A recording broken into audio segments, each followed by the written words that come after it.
And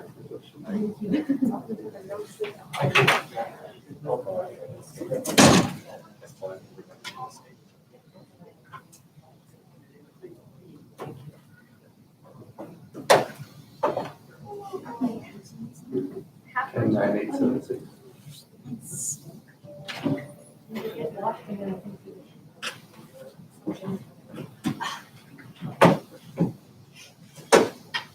Do I need the mic for recording purposes or can I? Yeah.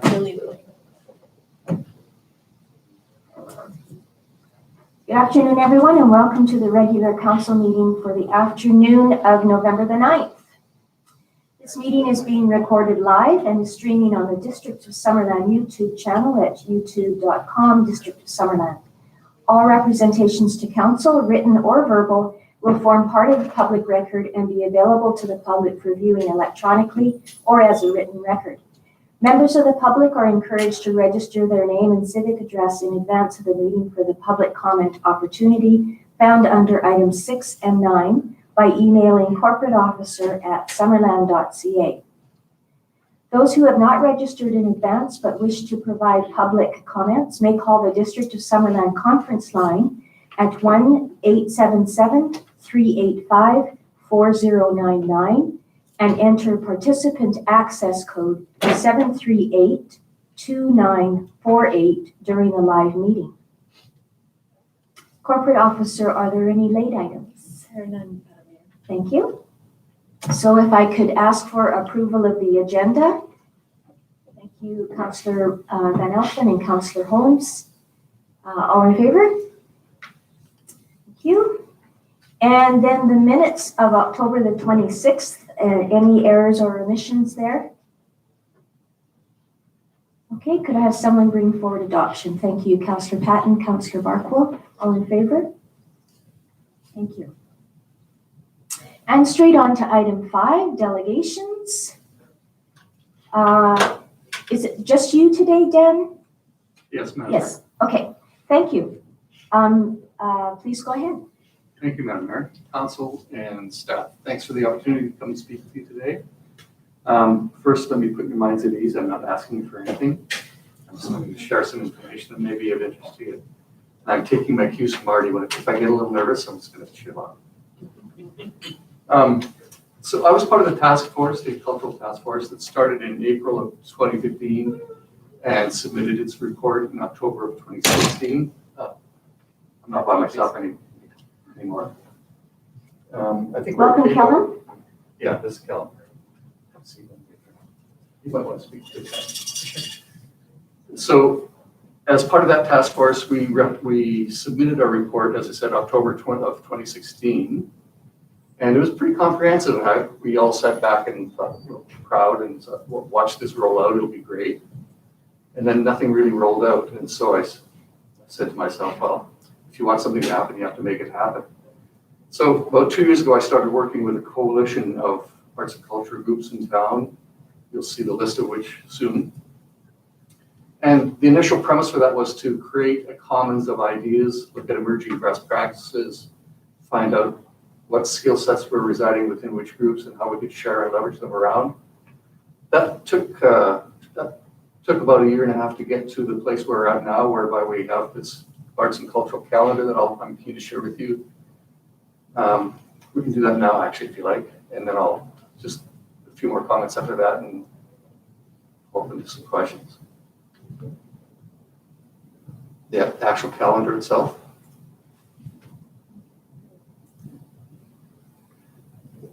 Just in terms of context, we were ready to make this submission last March rather, but COVID took us offline. Normally this calendar by now would be populated fully, and you can see physically how it looks up there. And then if you go to, Kellen, where's the link about us? Should be on the top of the page. There we go, sure, please. And scroll down, that's the list of the NPOs that are currently working with us right now. And I know you're thinking, well, that's not a very exhaustive list, and it's not, but it was a critical mass that allows us to get established and create some principles of engagement, some reference points for us. And that's served us well in the short term. We realize we have to grow and expand, and we're prepared to do that. In two ways, really. One that's really interesting that I'll share with you. One is we've joined forces with a group in Penticton that are doing something similar. And I have a colleague that sits with me on the board at the credit union who is an HR specialist.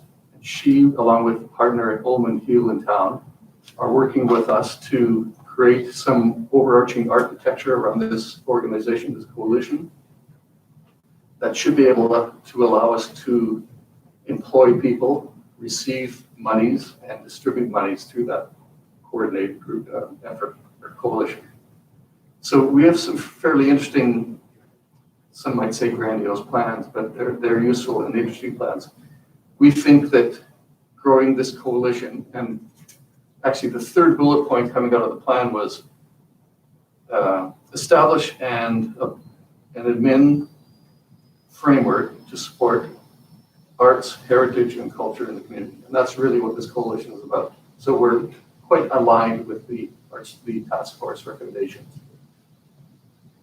Where we see this going next is partnerships, to which to date we have Bottleneck Drive, Waterfront, and then we'll reach out when we get a little farther past COVID to some of their other hospitality groups in town, and a fairly comprehensive list of arts and cultural NPOs that exist out there that we haven't yet made contact with. I'll pause here for a second. Any questions, comments, thoughts? Concerns? Okay. How many things you want to add? One of the. Would like to discuss the future plans for the county calendar? Or? Yeah. Sure. First of all, sorry for my being late, everyone. I forgot my mask at home, so I quickly run and get it. So my apologies for running a couple minutes late. Just a bit of background, I was the one who built the calendar in partnership with a young fellow named Andrew Mitchell, who you may also know. And so I just wanted to speak to the expandability of the calendar. It was really built from the ground up without leveraging existing platforms so that we can expand beyond sort of just the calendar. One thing that we hope to do in the near future is sort of map out trails and beaches in Summerland so we can really encompass all of the, not necessarily tourism specific aspects of Summerland, but really the culture surrounding it and put that in one place that's really easily accessible to the community. So with the building of this platform, we really emphasize expandability. And I think that's important to understand contextually when you're seeing this. It's not just a calendar. We can really build it out to a significant degree beyond that. Cool. Yes. Thank you. And Callum's too much humility to admit it. He's one of the chaps from the entrepreneur group that we run in town here. And another chap from that group is, you've probably heard about, he does the drone work. And so he's agreed to help us do the mapping with the drone so we can GPS coordinate the trails and the beaches and so on, and make a nice video interactive piece with them. So we see a really vibrant cultural awareness piece coming off this piece of work. Any questions, comments, thoughts? Do I hear the gong? Comfortable? Are you comfortable with the progress, with the direction we're headed? Councillor Carlson? Thank you, Dan. Thank you, Callum. It's really great to see that you've put so much time and energy into this. And I know when we did the cultural plan, or when the community created the cultural plan, there was some folks who thought, it would be really nice if the community could take that plan and be the ones to enact it and not just see that council was, oh, let's point here and let's point here and let's point here. And so the fact that you guys are doing that, I think is really phenomenal. And when you talk about trails and beaches and things like that, I know that a lot of that stuff, we have a trail master plan with maps and things. And so integrating that over the long term, I think hopefully wouldn't be too difficult. I guess I have a question. Do you have any partnership or any relationship with the district? Are there any staff members that have been sort of helping do any of this, or is this completely and solely your initiative? No, we're credit to Angelique put some time and effort into this piece as well, and got help to get it started really back in the day. So kudos to her. We worked with the chamber to some degree in the hopes that we could work off their calendar, that they didn't have the sophistication we were looking for. So we struck out on our own, and these two whiz kids, we get our own thing. But you're right. If you want it to happen, it has to come from the ground up. And so that's what we see this piece doing. And then, as I say, branching out larger, articulating with the group in Penticton and making a more holistic sort of cultural piece. I mean, just little benign things that you wouldn't even think of when we first got together. Riga Festival ended on September 4th and Fall Fair started September 5th. Well, we used the same volunteer load, I mean, it just wasn't working. So the calendar helped us to really collect our thoughts and see the path forward in terms of how to best manage the calendar to everyone's effect. And lots of other insights, but I save those for another day. Madam Mayor. Thank you. I have a question, and it relates to volunteers. Later on in your presentation, you speak to creating something like a central board for many organizations for HR and accounting work. And my question was, will you also be looking at a central database or some kind of electronic system that will allow ease in member organizations to access volunteers? Is that part of what you're thinking in terms of the next steps as well? Yes, absolutely. I mean, and beyond that, we need to collect data. Data has never really been collected mindfully. For example, if Riga Fest has their event over 2 weeks, and we can collect postal codes from that end up reflecting Calgary, Vancouver, and so on. There's a math formula that you can extrapolate, economic activity within the district from those events. So we hope to sophisticate the data collection processes for all the NPOs and become an economic creator in town here. The other piece with respect to the boards, and I'll stop there, is it's just an example. Volunteers is one example. Each of these 9 organizations in the first critical mass all have boards of directors. It's a small town, there's 11,000 people. You start to wear that process pretty thin at the end of the day. By coalescing, we figure we can have probably 2 boards to run these 9 groups. One board that looks after static things like the museum and the art center and so on. And then another board that looks after more dynamic things like festivals and artistic events and so on. So there are economies of scale to be gained. There are economies around emerging best practices. And we think we can, by creating this overarching architecture, we can tap into different levels of funding supplies. So we will hopefully need to knock on your doors with as much frequency. That's my Christmas gift to you guys. So, that's all I really just wanted to share with you. If you have any other questions or thoughts. Yes, Councillor Holmes. Yes, thank you. So I remember on the Cultural Plan Task Force, there was a lot, at the time, there was a lot of people saying that the municipality ought to be doing an events calendar, and we should be hosting it and running it, and I don't think we ever saw that as our role, and so we were always hoping the community would step up and do something like this. And I think there's probably even revenue opportunities for running a calendar like this. So thanks for doing that. Exactly what I hope somebody would do. When I lived in Yellowknife back in the day, there was an organization called Storefront for volunteer organizations, and it was very much an umbrella group, such as yours, of all the different nonprofits in town. And what they did is they provided administrative support, and like a lot of these volunteer groups, they can't afford staff, right? It's not. But all of them have certain things they all do, like you were saying before, the board, you have to have boards, you have to do filings under the Societies Act, you have to do all this admin. And so they had this one umbrella group doing all that, which allowed the nonprofits to really focus on their mandates. And it worked really well. And they even had, as the name suggests, a location. downtown where people could drop in and if they were interested in any of their member groups. So I'm just wondering if that's kind of what you envision in the long run, and also have you looked at some of these other models that might be elsewhere in the country? Like, Thanks, Doug, for your question. We have indeed. We've looked. I'm reflecting back on the task force. We reached out to some of the folks that impressed us with what they were doing within the community, albeit that was at a single organizational perspective. But we've reached out to some of those groups and others to identify what we're trying to accomplish here. Some that have come before us. As I mentioned earlier, my HR friend has got a really interesting architecture that she's sharing with us that will allow us to do many of the things you mentioned and more.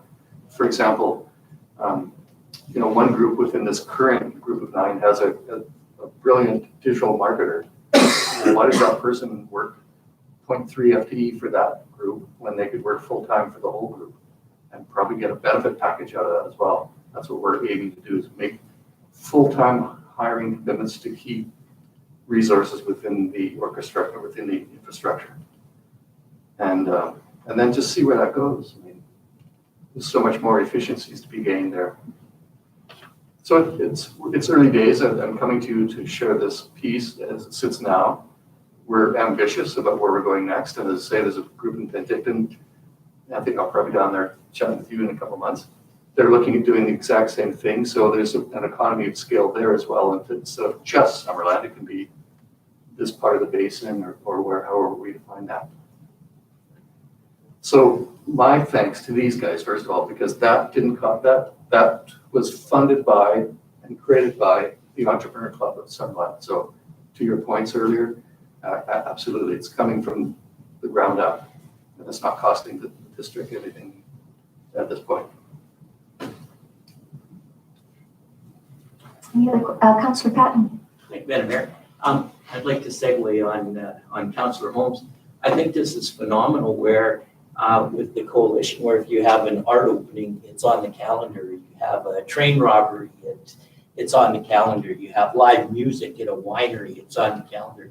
And it's phenomenal to envision a one-stop for people to see actually what's happening in town. So congratulations on the getting this started up. I think it's going to work very well for us, or very well for the municipality and the coalition. So thank you. Thank you, Doug. We agree. That's the language we use too. One-stop shop for cultural events, And at level of playing field, like I say, we're not stepping on each other's toes anymore. This we had lined up with Marty. You'll get a kick out of this. We envisioned this so much time ago being a piece of the signage down at the school we talked about some time ago, right? There's the one-stop arts and cultural calendar, and many other things, but it's right there at the center of town. We'll find a way to do that. And Councillor Van Alphen? I'm hoping we'll find a way to get that accomplished one day, but so how do you envision, I'm a tourist, I'm coming through Kelowna, West Kelowna, now I'm in Beach Landam, and geez, I wonder what's going on in that little town of Summerland. I'm not very computer savvy, but, is there a way, will there be if I hit Summerland, will it automatically bring me to this location, possibly, and all of a sudden I can see, there is music at a winery, there is a train robbery, and, I think I'll pull in here, into this community. So there's two ways we can do that. I'll let Callum speak to the technology. The other way is through creative partnerships and sponsorships rather. So Bottleneck Drive, they'll be hosting this on all their links, as well Waterfront, as well Dave Price Day, because I know Dave since we're 15, so he's going to link it there as well for us. And then other places at the event. So there's that networking of travel, subcultural travelers that will find it in all the places they're looking at to stay. And then I'll let you speak to that. Yeah, for sure. So with respect to tech, there's a lot of opportunities in marketing, specifically social media advertisements. As I'm sure some of you understand, as invasive as it may be, you can really target people extremely well using platforms such as Facebook. And so if we are able to attain revenue or funding adequate to pursue marketing campaigns, we could target people that say are looking at Kelowna as a tourist destination and advertise this website. And so they could discover it through those means, as well as Dan mentioned, partnerships with just various communities perhaps, or even other organizations within Summerland. I mean, thank you.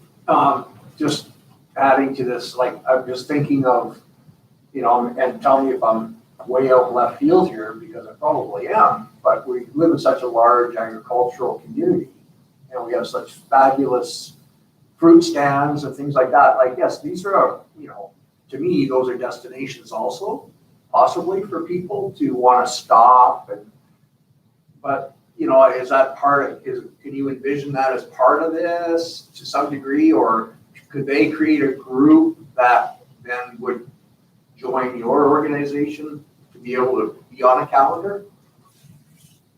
That's a very good question, Marty. Karen, is there another document available to me there? On your presentation? Yeah. Yeah. So we have, in fact, would you like to join the coalition first of all? Definitely will, and, you know, farmers markets and other. Yeah, no, absolutely. We're all over that. Are you wanting your? There is not that it's PowerPoint, there's a 2-pager that I sent. One has a list of what Marty's alluding to, which is a very comprehensive list of what's available out there in the marketplace. We're open to that. The task force, as Doug mentioned, we took a very broad understanding or view of what culture was, to include things like some things you mentioned. And we have a list of that.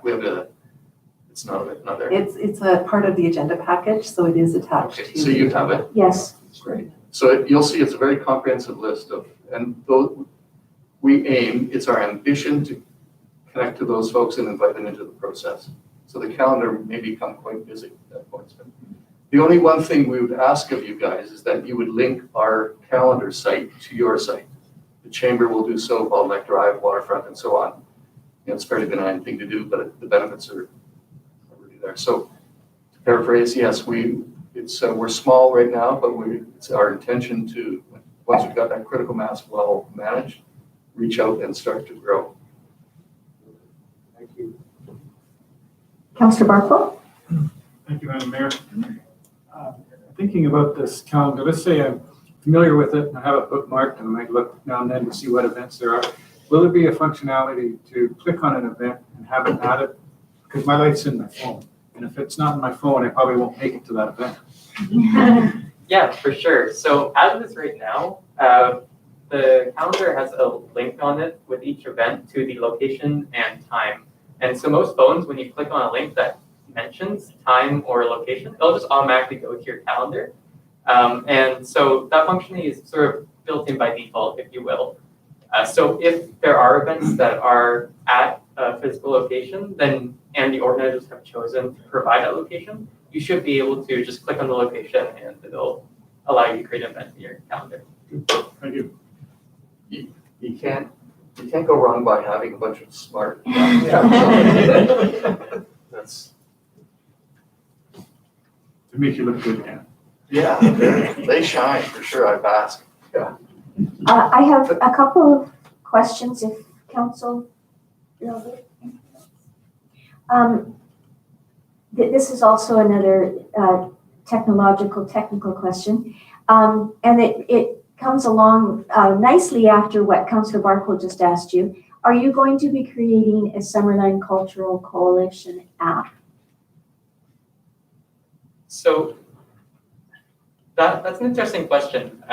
It really comes down to what different or additional functionality we could gain from an app. Especially considering how expensive an app is to develop, we would need significant funding and sufficient reason to do that. I don't personally see a tremendous gain from that. Sorry, Dan? Tell them what Andrew's. Yeah, sure. So, yeah, the He's smart. functionality in the app, the problem with building an app for a similar purpose, which I imagine that's sort of what you're imagining, would be a calendar app or... Not necessarily a calendar app. But you know how if you go on to eventbrite.ca and you register or get tickets or whatever for an event, there's also an Eventbrite app that you can use. You know, you can scan your ticket and it sends reminders, all that kind of stuff. That actually was what I was referring to. Okay. Yeah, no, I think that there's definitely an opportunity to do that. And we haven't necessarily pursued a similar app because we haven't so much gotten into the, I guess you could say, business of selling tickets. So that is definitely something that we've discussed at length and intend to integrate to our platform. And in that case, then, yeah, absolutely, an app like that is certainly, you consider it down the line. It's a way of generating revenue if you just have like an admin fee on top of a ticket. That's just one thought. And my other thing is more of a comment. And I think it's really exciting to hear, and this is something that Dan said, really exciting to hear that over time, you'll be able to monitor and quantify the amount of spending that is done in the arts and cultural realm in Summerland, because we hear about it a lot, but it takes a lot for that message to get out there about the value, the economic, but also the social value of having these events in Summerland. And we're pretty good at putting events on here, so thank you so much for that. Is there any other question? Anybody? All right. So could I have somebody receive this for information? I don't see a resolution, but we probably should do that. Councillor Holmes, Councillor Van Elfen, all in favor? Thank you. Thanks for your time. That was a great update. Thank you for your time, and any significant new developments will come before you and share that with you as well. Likewise, any insights from your perspective? You've got a more holistic view of things than we do. You know how to reach us. Look forward to hearing from you. Thank you for your time, you guys. Thank you. Enjoy your day and evening. And so, Karen, will you have the information in order to link to the website as it is now, the calendar? Yeah, we would ask that you send the information to the corporate officer, and then we can make the arrangements from there. Okay, thank you. Great.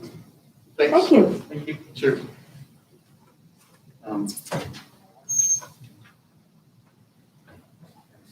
Unless somebody has registered since then, I don't have any information about anybody waiting in line to speak. No.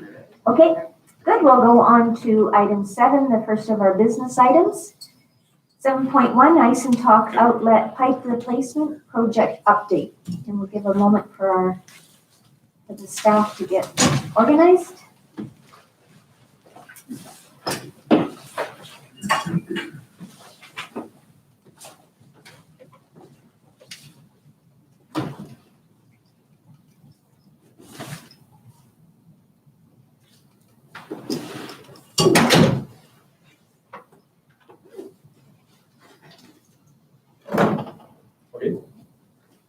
Thank you, Madam Mayor.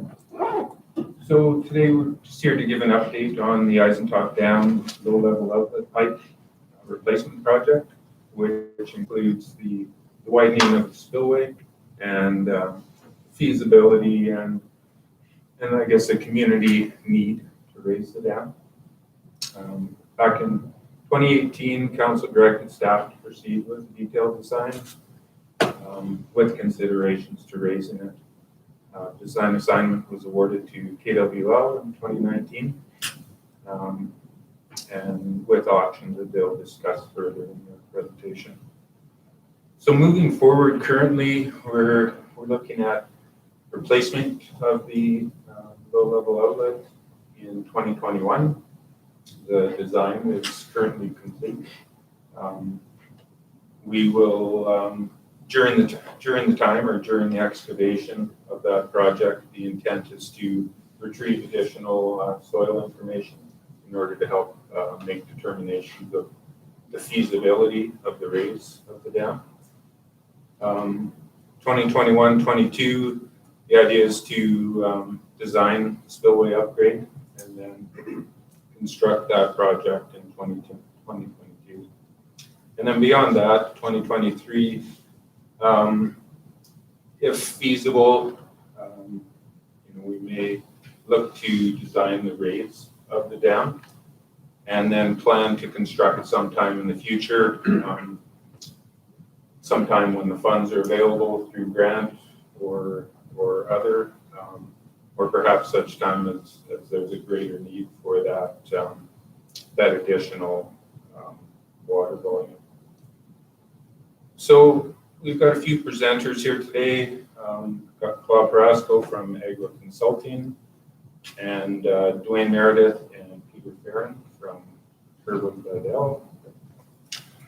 So Bob, most of you are familiar with him. He's been involved in our water system for many years, currently updating the water master plan. And Dwayne and Peter both are very familiar and experienced with our watershed and many of our dams. They are lead engineers on this design assignment. They will be talking about the design process and the next steps. But Bob will start speaking about the district water supply capacity and how it relates to Eisenhower Dam. Thank you, Devin. Good afternoon, Mayor and Council. I've been watching your water supply, I think now for almost 20 years. And you've got one of the strongest water resources in Trout Creek and back up with Garnet and the Ennis Creek source in the Okanagan Valley. So Summerland's in a very fortunate supply with your water supply. This image right now on the screen are your two watersheds, Trout Creek and Ennis Creek. The Ennis Creek is the Garnet system, 56 square kilometers of watershed above the north end of town. And then the Trout Creek with Thirsk in the middle of the, just below the Trout Creek where it's there, that really helped. The district made some very good decisions in raising that dam and storing water behind the main stem of the creek. You divert water above town at the Summerland Reservoir. Eisentalk is there in the south bottom part of the screen. It is an important reservoir to Summerland because it's a very high one, very reliable supply, and it's also the closest one to town. So with staff, when they need to get water quickly into town or make quick adjustments, that's the water that they have storage for that has the shortest journey to the intake. So if there's an issue where they've got to adjust something for fisheries or operations, they go to Eisentalk. It's the closest and quickest to get the water into town. In terms of supply and growth, there's sort of two areas that are changing with how water is being supplied in the valley. The growth in the total amount of water that the district supplies has not increased in the last 10 years. It's actually decreased because of the tightening with irrigation controls and metering and good education, lots of good work that someone's contributed to with the Basin Board and the Make Water Work program. The population is growing slowly. The demand on the population for indoor use is very small comparatively to the outdoor use. So this right here is a graph. The yellow bars show from back in the late 70s to 1987 to 1993, 94, 2003, 1998 was another hot year. Those are all the higher bars those years on the graph. You can see recently what's happened is there's way more bars that we're recording these days. That's because we're tracking the irrigation water out of the Summerland system. We're tracking what goes through the treatment plant of the Summerland system. We're tracking what comes down from Garnet. And the staff are doing a good job recording the total volumes. And you can see it's starting to stabilize sometime in the future, depending on agriculture and the demands of agriculture. Those bars might start increasing again. We don't know. They are in other parts of the valley where there's more demand now with private cherry growers and vineyards that they're now asking for water again. We've seen expansion in agriculture in other communities. So in terms of your water sources, this is just data that's out of the master plan on the reliability of the sources. And you can see the third line down, Eisentalk Reservoir. The total actual storage at the dam is 1,384 megaliters, but you have more licensing than that. You actually have 1,600 megaliters of licensing at that. So that's just accounting between the province and what's actually built. And there's lots of dams around the countryside that the licensing is actually more or a little bit less than what's actually built. So our estimates for that watershed at that elevation are that there's actually 2.5 times as much runoff up there. There's 3,500 megaliters of runoff, we think, from that watershed. So if there are considerations of raising the dam, then that should be considered, because what's happening, I sit on the reservoirs committee for the Okanagan Basin Board. We have all the dam safety officers, the different consultants, the specialists that deal with dams in the region. And one of the things to consider with all of your dams is to build new sites in new locations is going to be very difficult in the future. So you should be looking to your existing sites if you're going to consider raising them in the future, because the footprint's already mostly disturbed. You'd be working on the perimeter and the area of an already developed site. So that's the First Nations concerns. They don't want to see more damage of the environment. They do want more water for fish and for environmental flow needs in the lower streams for fish spawning. So if storage expansion is going to happen, it's likely going to be at existing sites. So in terms of increased water demands, residential demand and population-driven increases in demand is going to be very small. Agriculture is a much larger impact if and when it does happen. Right now, the cherry growers in the vineyards are moving from 650 meters, 700 meter elevation. They're building into the band that's between 600 meters and 1,000 meters. They've got cherry crops in Washington State that are up at 1,100 meters. So you can expect, and they're making money on cherries. So I think I said some of this last year, I think, when we presented, but it's happening. We've got expansion and lots of expansion in Kelowna for cherry orchard, even though it's a bad year for cherries. Councillor Van Alphen? Okay, if we ask questions as we go along? Sure. With agriculture, like you say, cherries and vineyards, like with the amount of apple trees coming out in the old plantings, is that not less water consumption? But they're being replaced, a lot of those. Yes, with vineyards or cherries, yeah. Or cherries, but Primarily. Vineyards compared to apples is a lot less water consumption. The vineyards would be less, yes, it'd be 14 inches versus 24 inches. So you've got savings there, definitely. Yeah, I agree. It's a function of what the market's going to drive and what the growers are going to plant. So what happens when we plan the water systems, though, is we try to look at the recommendations from the province. They've got a very nice piece of technology that they've released. It's an agricultural agricultural water calculator. You can go to any parcel in the province and see what the agricultural water demand is based on the topography, the climate, the crop you want to plant, the soils that are there. You punch in those parameters, it'll give you an estimate. And for Summerland, it's in the 700 millimeter range, even though we allocate 800, to make sure that you have enough for pretty well any crop you want to grow here. Thank you. So the target lands where expansion could happen is 600 to 800 meters. And what's happening is these farmers that are progressive, they're not corporate farms, they're large scale family farms that are expanding. You probably have a few families here in Summerland like that. Oh yes, I see. So yeah, we highlighted some of the lands where the topography was relatively flat, like below 15% grades, and in that elevation band, and we could find 2,700 acres that were some of it is not in the city boundaries, but it's nearby. So, in the long-term planning,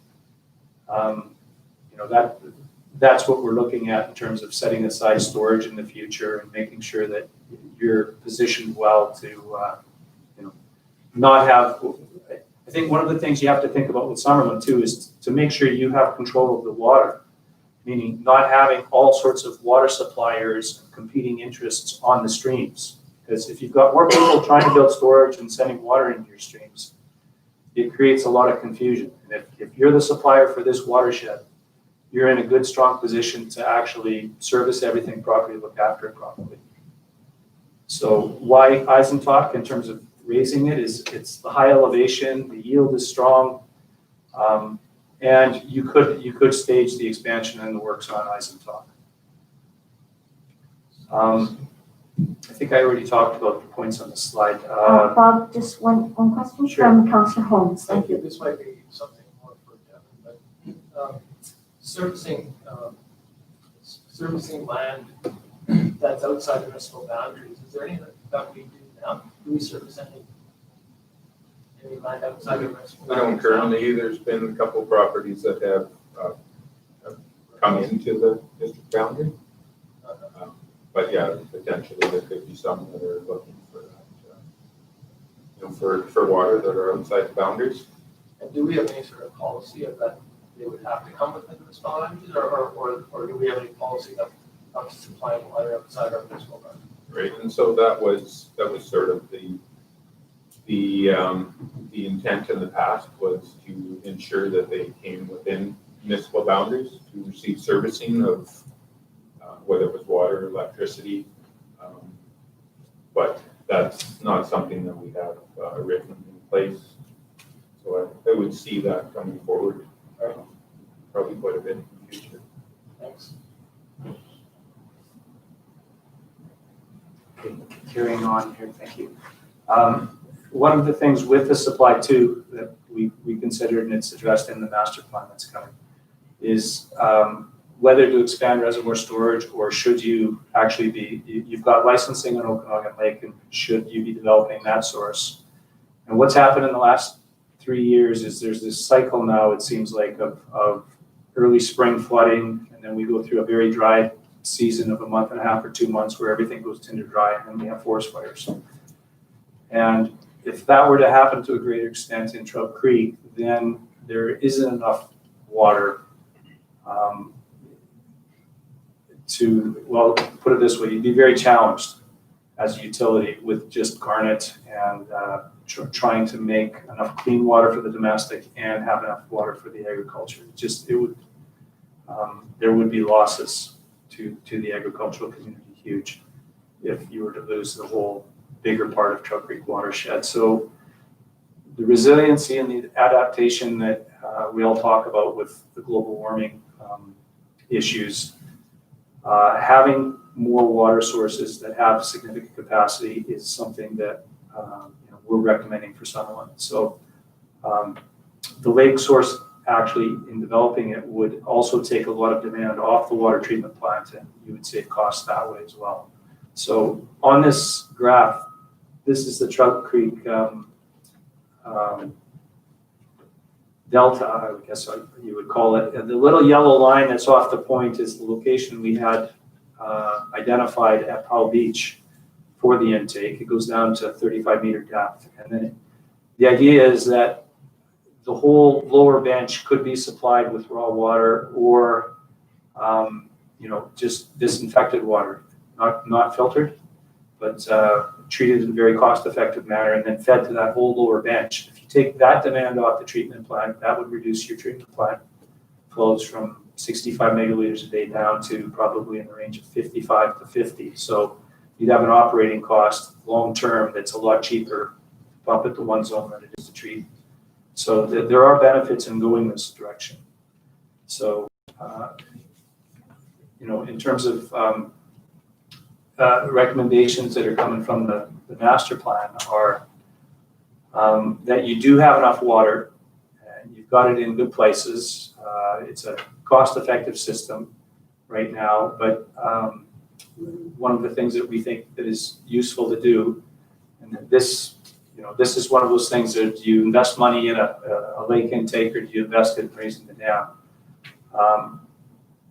there is enough water. You don't need to raise the dam at this stage, but you do have things in the dam that you do have to fix with dam safety. And that's, you know, from my point of view, yeah, you have to do something with this dam. It's inevitable, and you know, there is the potential to raise it. So it's how to work that through so you can stage this work so that when you do need the additional increases in the future, you can do it. So I think that sort of summarizes what I have as slides, and I can answer any questions. Councillor Buckland? Yeah, but just on the Trout Creek option, what are the standards for the water treatment? Like, you know, we have two treatments in the treatment plant here. Does the province or the federal government allow just, you know, chlorination or something for lake water? Well, there's several utilities right now in the Okanagan, like City of Kelowna, Glenmore Ellison Improvement District, and they do not have filtration on their lake water, but they're at a depth where the water quality is quite good, and they just use ultraviolet disinfection and chlorine. And that's all that they're required to do. They have to make sure the source is of good quality though, so they have to analyze the lake and lake currents. And Summerland has retained Lorette Consulting, and they have a report as well that's almost finished, I think, on the lake, on the Powell Beach Lake for filtration on that source. So it's viable here. The other thing too is you can just pump the water straight out of the lake through your municipal system that's just irrigation only. And there are no requirements for adding chlorine or for just agriculture irrigation on potable water. In our system, it's not separated into a creek, is it? No. Thank you. Councillor Holmes? Yeah, that was kind of my question, is for Trout Creek, do we envision it just being used untreated for agricultural, or is it supposed to be for Trout Creek? And then, of course, there's two different investments there. And the second part of my question, if it's for irrigation only, is it feasible to get it up over the bluffs to use it for agricultural land up above? Those are good questions. What I foresee for Trout Creek is that you do run it through a UV and chlorine system. Do not add filtration in the future. So that if you do need the Trout Creek lake source because something happens to Trout Creek itself, that yes, we take it to the base of the bluff, and we have a pump station at the base of the bluff, and you send it up to the reservoir that's at the, I can't remember the name of the road. Yeah, on Happy Valley Road, or the Hillborn. And it needs to be pumped from there to get it to the treatment plant, but it's basically two sets of lifts because of the height that you have to do, but it would give you enough for domestic source year-round, but not enough for the agriculture. But it does, it's a strong source, probably equivalent to the volumes that you can get from Garnet Valley. Could I just ask for clarification? When you said it would be enough water there for domestic year-round, do you mean domestic for all of Summerland year-round? I mean the indoor water use, meaning if Yes. something goes terribly wrong with Trout Creek, you still Yes. have a source that is all your potable water. So your community health and well-being is in good order. So all of Summerland, not Yeah. just the Trout Creek region? Okay, It needs the pumping though to do that. Yeah, thank you. Councillor Van Elfen? Thank you, Madam Mayor. So you said earlier with, you know, what we've been experiencing is high water levels, you know, dry months through the summer. These high water levels, do you envision that we would have to do some work at Garnet Valley Reservoir to help mitigate the flooding that we've experienced over the last bunch of years? Would that help if we could control the water, hold it back longer? The issue with Garnet is the restrictive channel all the way down through town. Right, so it's the spillway. They want us to oversize the spillway is what dam safety has told us.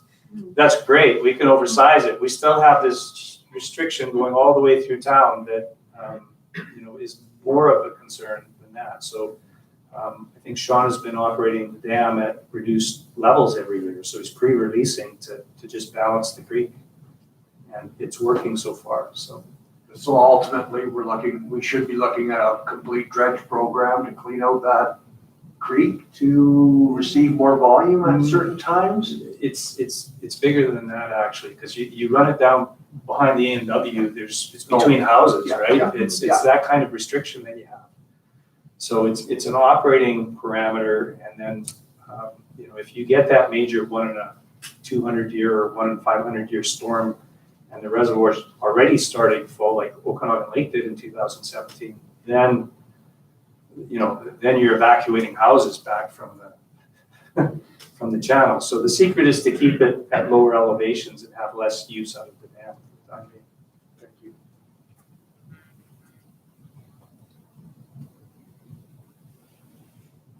Any other questions? Have you reached the end of your, oh, it looks like you have, the end of your, Okay, thanks, Bob. So we'll bring Blaine Meredith forward. Thank you, Your Worship, councillors.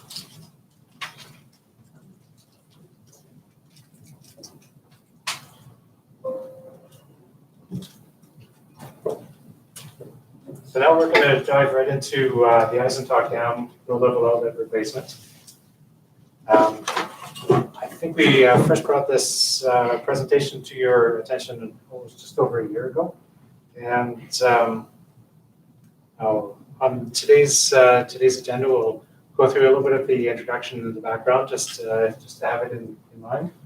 The project scope, the work that's been completed to date, and then some of the design details, which my coworker Peter will be presenting, and some of the challenges that we've had going through that process. So you probably recall the dam was originally constructed in the 20s. It's been significantly updated in 1959. It's the embankment fill. The embankment fill is made of local materials with an extremely high sand content. And if you've walked across that dam, you can see that sand just as you're walking. The existing outlet has leaked for years, and previous attempts to remedy that has not worked. There's significant concern around the fill around the dam and around the existing outlet pipe and the potential shape that's in. So with the increasing regulatory considerations that Bob had mentioned, it's probably best to replace that old aged concrete pipe with something a little bit more modern and something that's going to meet the specifications for today and going forward. Along with that, the spillway, while it's worked well in the past, is considerably undersized compared to today's regulatory environment, and that's also a consideration. We've talked about the linkage then to the water master plan and the need for raising. So when we were brought on, we were asked to look at 3 different options. Option 1 was replace the low-level outlet pipe, upgrade the spillway, and reconstruction of the embankment to maintain the existing storage within the reservoir. Option 2 was replace the low-level outlets, upgrade the spillway, maintain the existing storage, but make provisions for future raise. And then option 3 was replace the low-level outlet, upgrade the spillway, increase the storage capacity in consideration of a potential 1, 2, or 3 meter raise. At that time, we were then directed by council to proceed with option 3, 3 meter raise on the order of $3.5 million.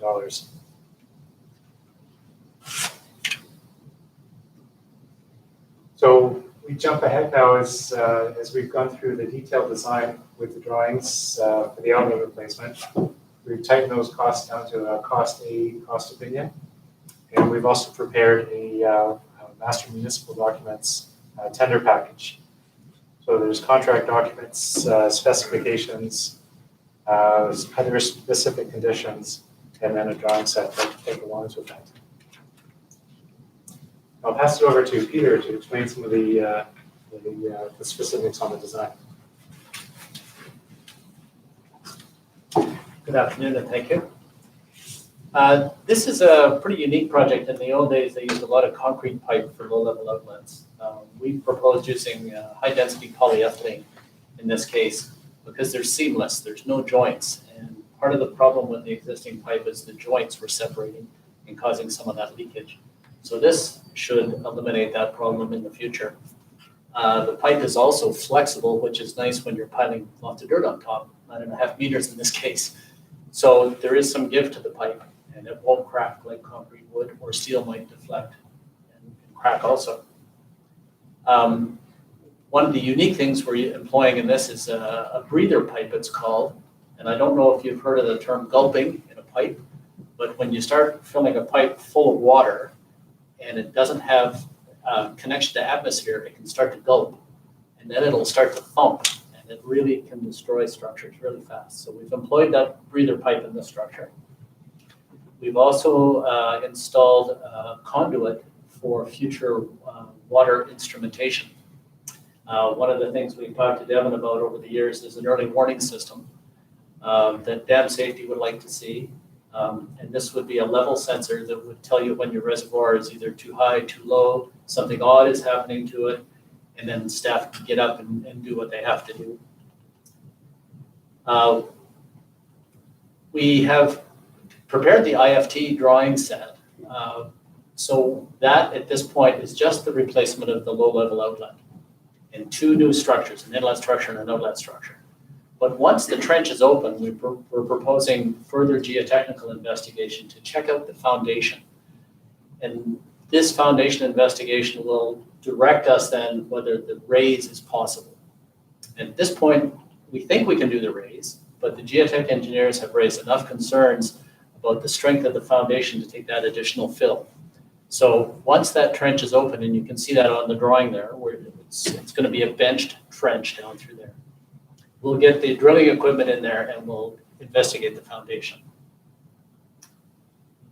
And then once that is done, they will proceed to their design to look at potential raise. In the meanwhile, we'll backfill that trench and then reinstitute the erosion protection on the front face of the dam. That is not there right now. I think we designed that in 2013 or 14, somewhere there. So at this point, several geotechnical items could not be resolved. And one of them was the trench stability. Once we excavate that trench, as Dwayne said, this is a sand embankment. And when you start cutting back sand, you want to make sure that geometry is right so it doesn't start to unravel, especially if you got workers down in the bottom of the trench. So that was one of the big concerns, and we have built right into the specification that the contractor is responsible for his own geotechnical engineer. But he's the one that's building it, and he has to work with his engineer to design that properly, so it's safe. The other thing that we were having an issue with is getting suitable backfill around the pipe. Right now, the backfill around the pipe is just the natural embankment material, the sand. We wanted to make sure that that material was a little better, so we're going for a high fines material, so that a little bit more clay in it to give it some strength. And at the last third of the pipe, we actually have a drain collar around the entire pipe that will reduce any hydrostatic pressure on the embankment. And so it'll be designed to release that water pressure downstream. And then once we do this geotechnical investigation, then we'll know if we have the foundation capable of withstanding that 3-meter raise. Is there any questions? Councilor Barfoot? Thank you, Madam Mayor. It seems to me that the water that's flowing through the dam is more of a concern than the fact that it actually goes into the pipe, isn't it? Like Yes. The fact that it went into the pipe is perhaps even a good thing. It is actually, but you never want water flowing on the outside of a pipe. because that leads to piping and loss of material and eventually collapse. Yeah, yeah. So if you're going to replace the material that's close to the pipe, how do we know there isn't water flowing through other areas of the dam? And There might well be, and there are tow drains in the dam right now. Okay, and if you go to the outlet structure, you can see the outlets of those tow drains. And they pick up the phreatic surface. The phreatic surface is your water line through the embankment. Okay, and they will intercept that and pull that phreatic surface down to the drain, and then that drain leads that off. So it doesn't get a chance to form into a big channel that's okay. Yeah, exactly. And we will reinstitute those drains when the trench is open and start to backfill. Those drains will be reconnected. But we do have a few seepage points in different dams where they're saturated, and staff inspect them weekly. Bring stuff like what's just occurred in Headwaters 1. We had to include additional amount of material to put in place. So it does happen. One of the things we talked about at the last council presentation was the new spillway, and that's what the dam safety officer is recommending. But we're in a chicken and egg situation. If we want to build the spillway now, that kind of precludes the raise that you do, because if you're going to raise the dam 3 meters, then you have to raise the spillway 3 meters. So it's kind of lost money if you build it now and then you decide you're going to raise the dam 3 meters. But we also can't build the spillway 3 meters higher now if you can't raise the dam. So that's where we are at this point. And that's why we're recommending this geotechnical investigation to decide once and for all if we can actually raise the dam or not. If we can raise the dam, then we raise the spillway and then we proceed. The other issue is that if you decide not to raise the dam because you don't need the water, but it's possible to raise the dam, where do we build the spillway? Because you have to build the spillway. Dam safety is going to be all over all of us if we don't do that. So if it's possible to raise the dam, you decide you don't need to raise it, do you build the spillway at the current level? You almost have to, because if you build it 3 meters higher, it's not going to operate. So that might be lost money as well at that point. I'm not sure how the geotechnical information comes back, but there was included in option 3, 1, 2, or 3 meter raise. Would it show, yes, it could the foundation could bear a 1.5 or 2 meter raise, but not 3? I'm not sure.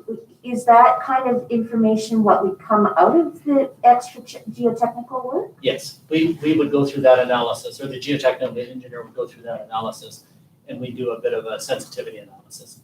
If it won't take 3, will it take 2.5? Can it take 2? I would expect that they would do that, right? And then you would build the spillway to, According, if we can get away with 2 meters, then we'll raise the spillway 2 meters. Yeah. Okay. But the issue still is, if you have to build a spillway soon Yes. for dam safety, Yes.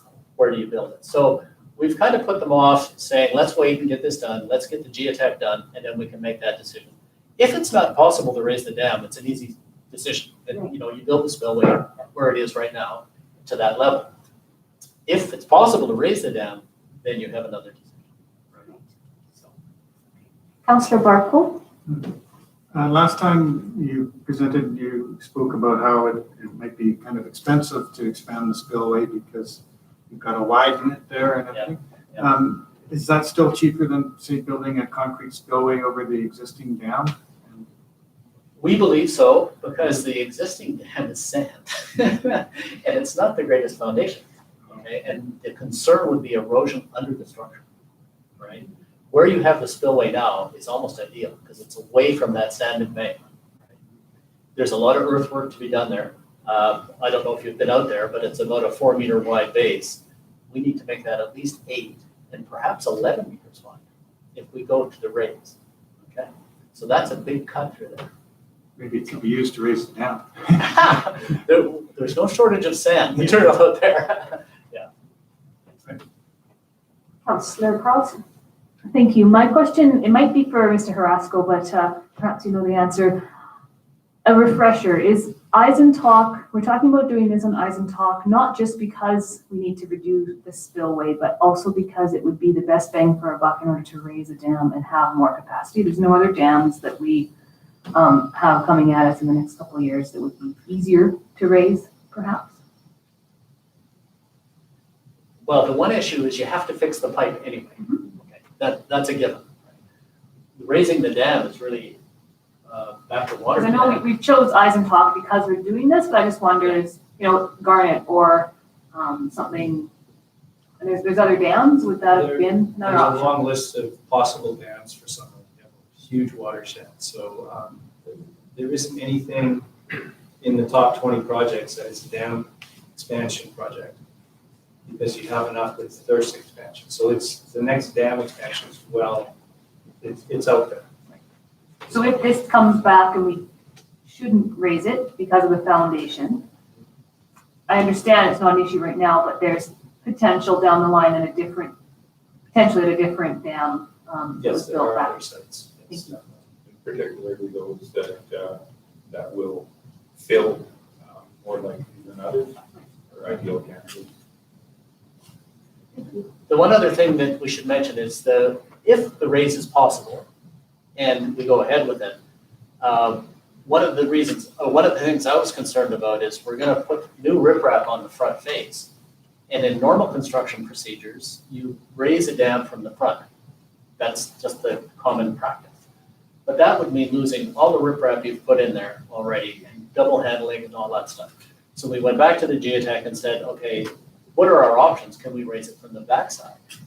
And so he's come up with a plan to raise it from the backside if that's possible, without moving the outlet structure. One of the things we had expected to have to do is extend the outlet structure to get that new slope in, to get the 3 meters. He's changed the slope slightly and done a stability analysis on a preliminary stage that that's possible. Again, that's another reason for more of this geotechnical investigation. Again, to check the foundation. Is it going to be stable with that 3 meter raise? Is it going to be stable with the 3-to-1 backslope? Councillor Patton, you had a question? Thank you, Madam Mayor, but I believe my question was just asked. Because this is all going to hinge on geotechnical reports based on the structure once you get in doing the new inlet pipe. Yes. And so the expanded spillway might not even come into play. Well, it'll have to be expanded. Yes. But to go to an extreme, if we were to raise it 3 meters, really wouldn't even be coming into play, because we wouldn't be able to do it anyways based on if the geotechnical came back saying that you just don't have the structure to support That's right. the additional 10 feet. That's correct. Thank you.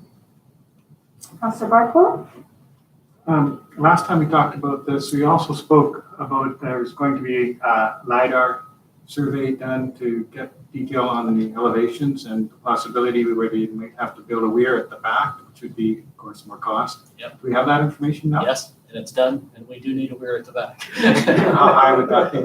It's not very high. I think it was only 2 meters, just to cut it. It's just a little cutoff dike. Right at the, I don't have a plan, but it's right at the south end. And the land kind of goes up and does that, and if we raise it that 3 meters, it's enough to spill south. So it'll just be a little cutoff dike with a one-way inlet structure. So it'll let water in, but not out. Not terribly expensive then. It's like a tide gate, you know what tide gates are? No, okay. When the tide comes up, water can't get in. The rain behind the embankment, when the tide's down, water can get in. That tide. Councillor Van Elfen? Thank you, Madam Mayor.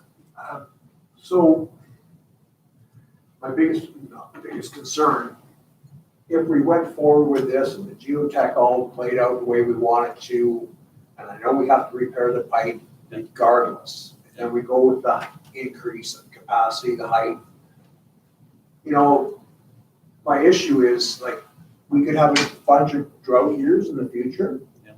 And there's demands by the government for us to release water, to maintain fish flows or what have you, or to make sure there's water going south.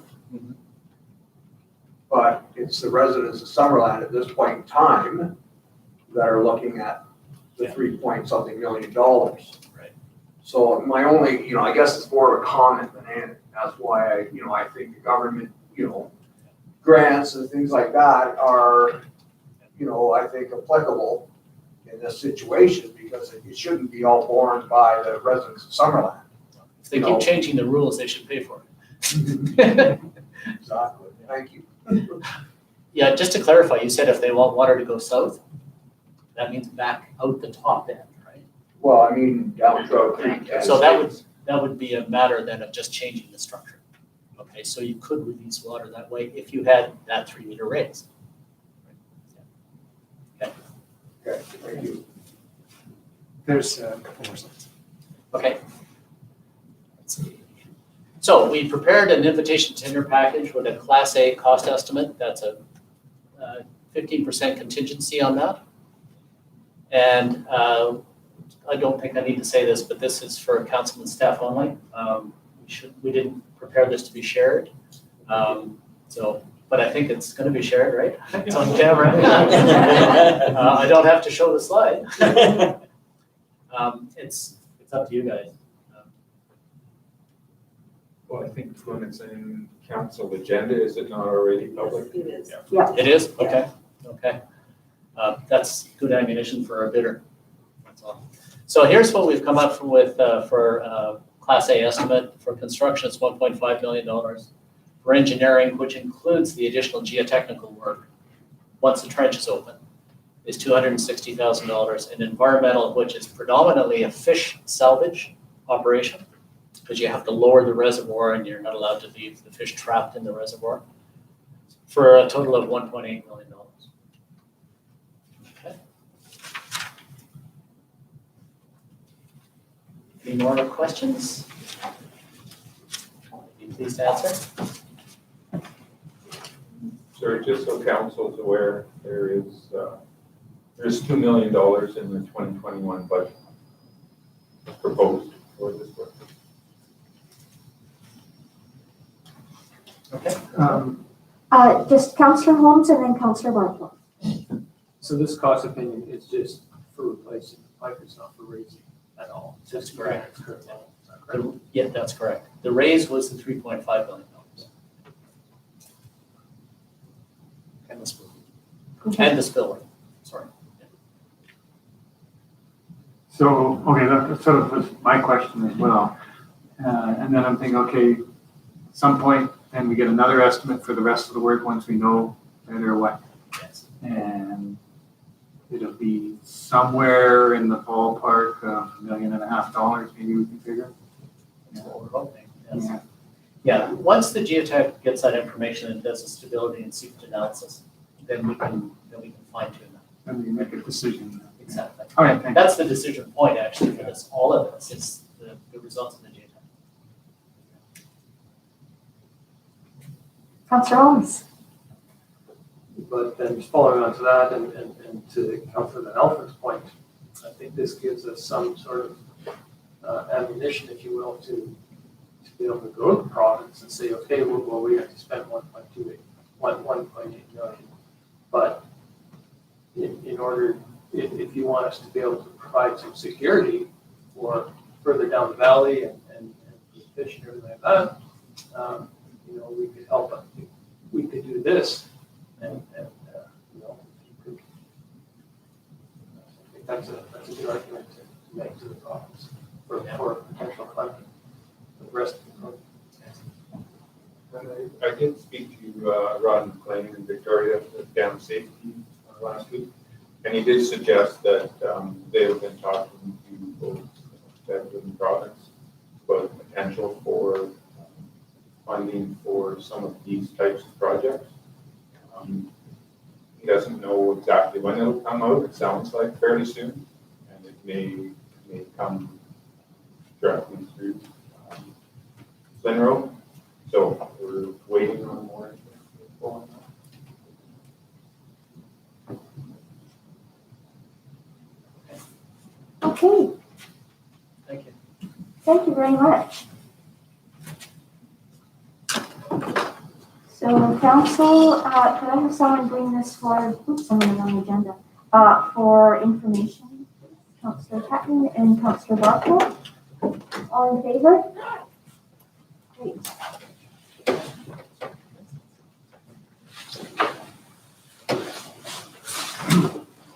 I would just add, Madam Mayor, that Yes. thanks for the presentation. I understand it much better now from your presentation than from just reading the material. Yes. Thank you. Great. Thank you, Councillor Barkle.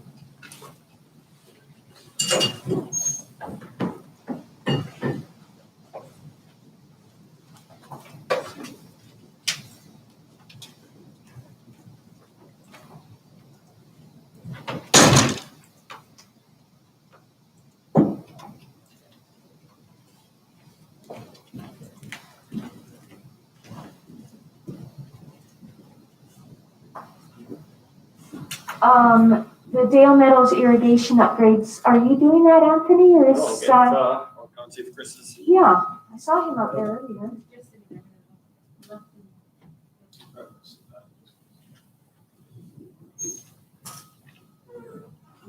Oh.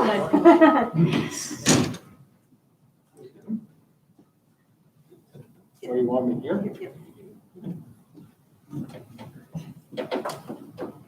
Oh, there he is.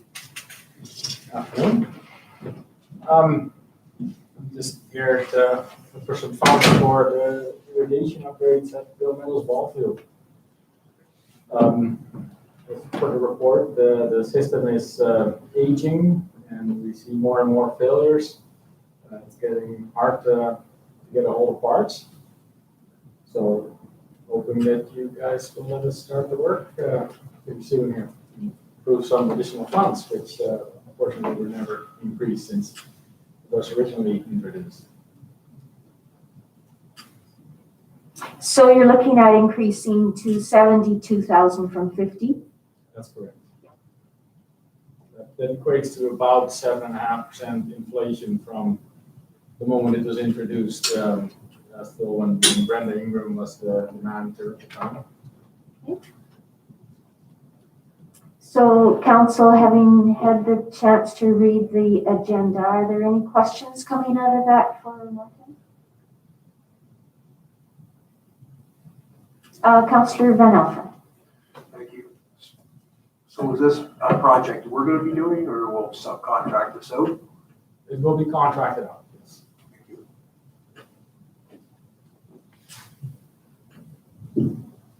Councillor Carlson. I'll move the motion as presented if no one else has a question. Did you have a question? I was going to move the motion. Okay, perfect. So seconded by Councillor Barkle. Any further discussion? Councillor Barkle. Being very familiar with the frustrations of working on old irrigation systems, I certainly will be supporting this. That's very true. All right, no other questions? So I'll call the question. All in favor? That was easy, wasn't it, Martin? Perfect. Thank you. Thanks very much.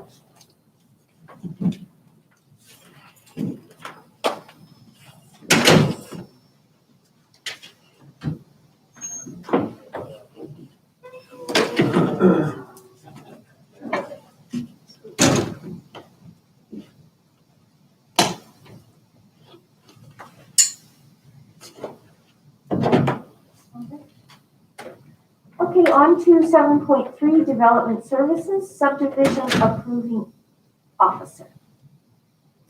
And is this coming, I'm not sure who's presenting this. Is that you, Karen? Or, yes, or Brad?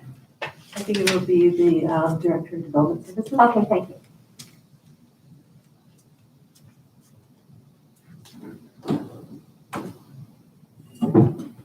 Hello.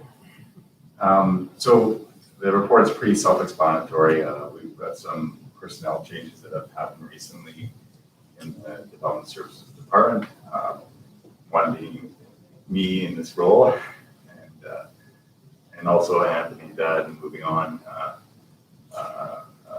after this meeting, moving back to the city. So recommendation is to basically remove Anthony as a deputy subdivision approving officer, and then appoint myself as the district's approving officer for any future subdivisions.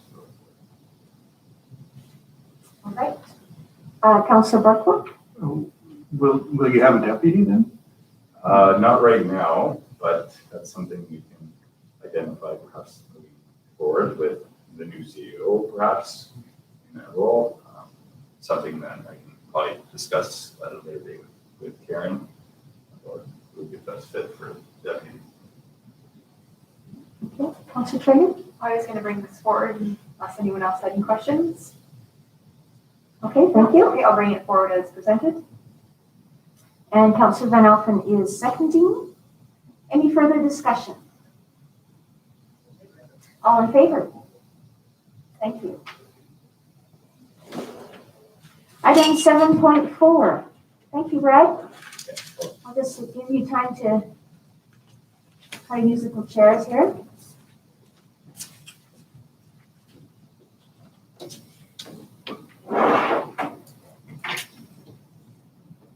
Seven point four is EV charger fees and a presentation from Tammy.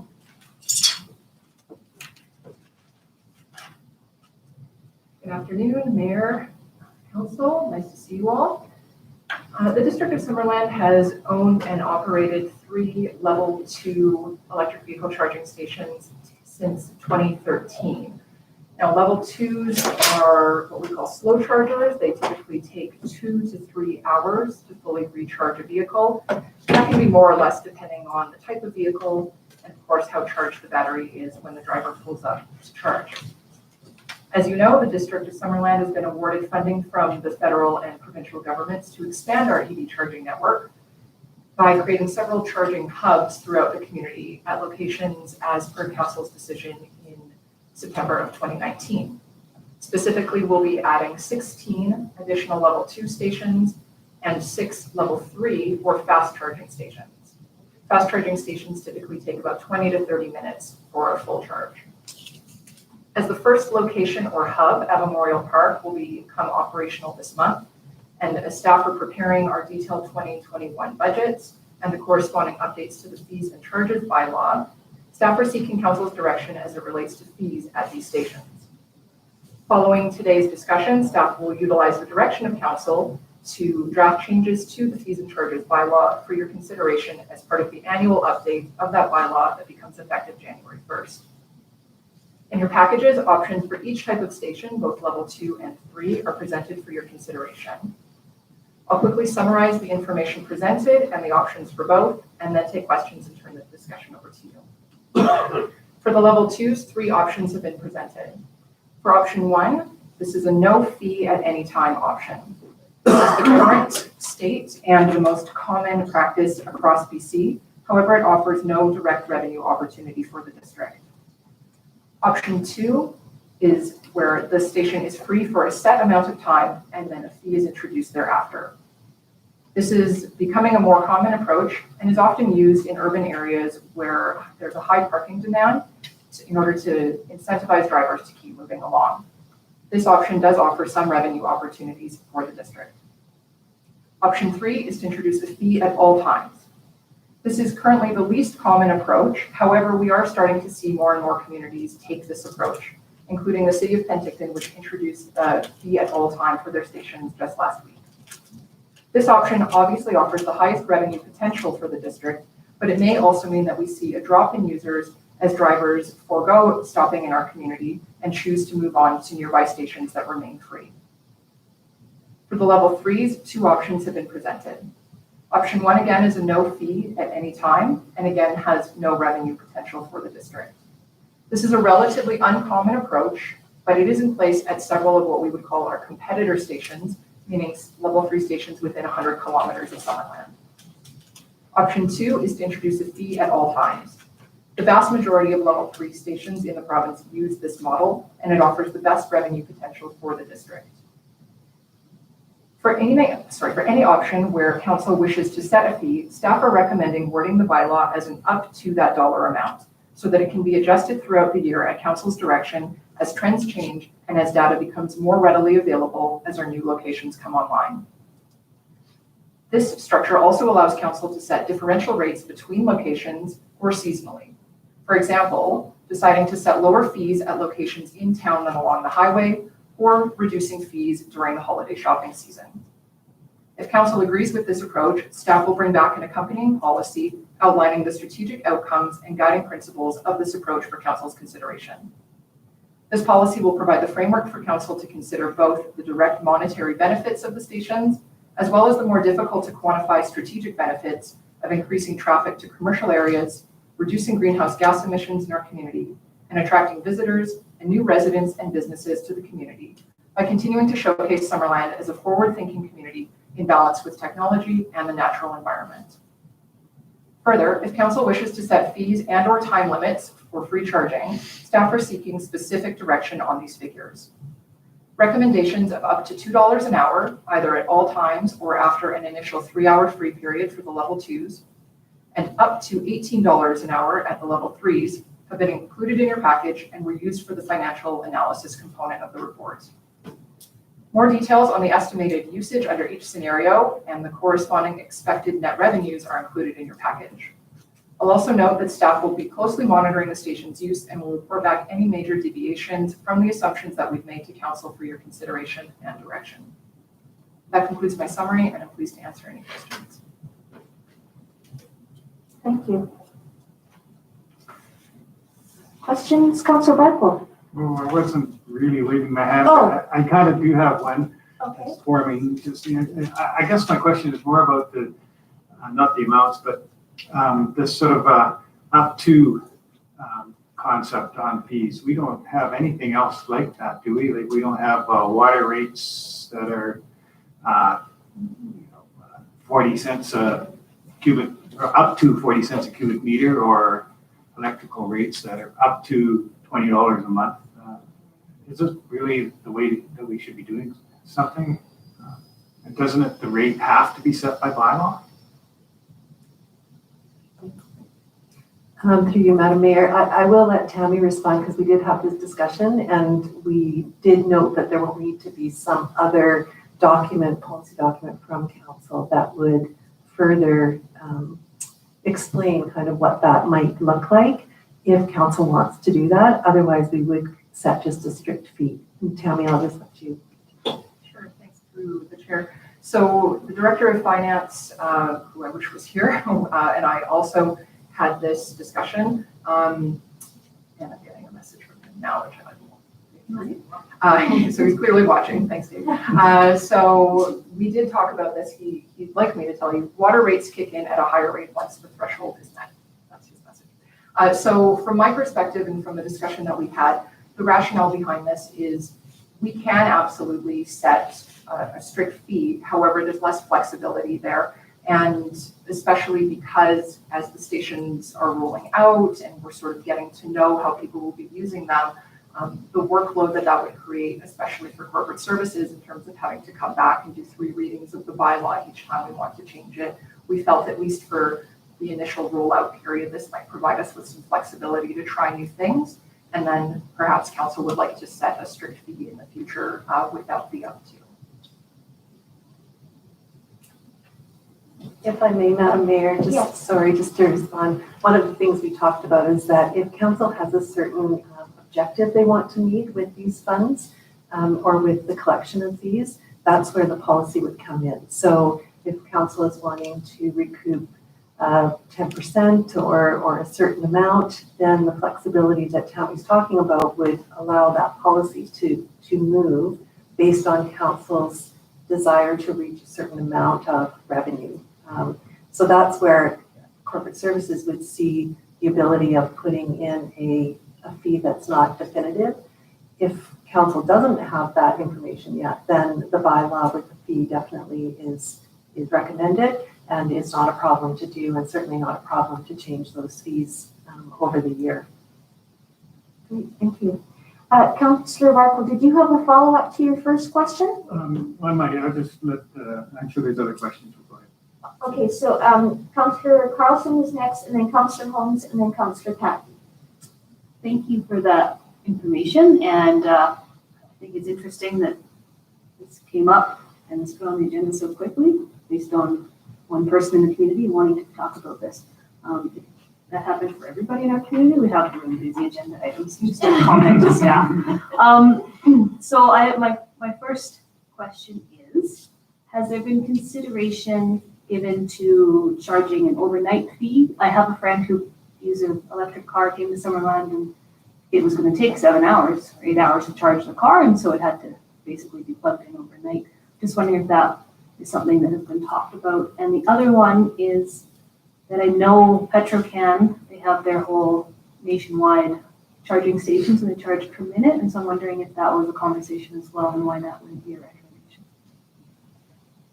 Through the chair. So first, just to clarify, it's always been staff's intention to bring this report forward ahead of the fees and charges bylaw, in timing with the opening of our new stations at Memorial. So I'll just leave that there. As far as an overnight fee, I'm not sure about the capabilities of the stations to enforce between certain hours, but it's certainly something that we can look into.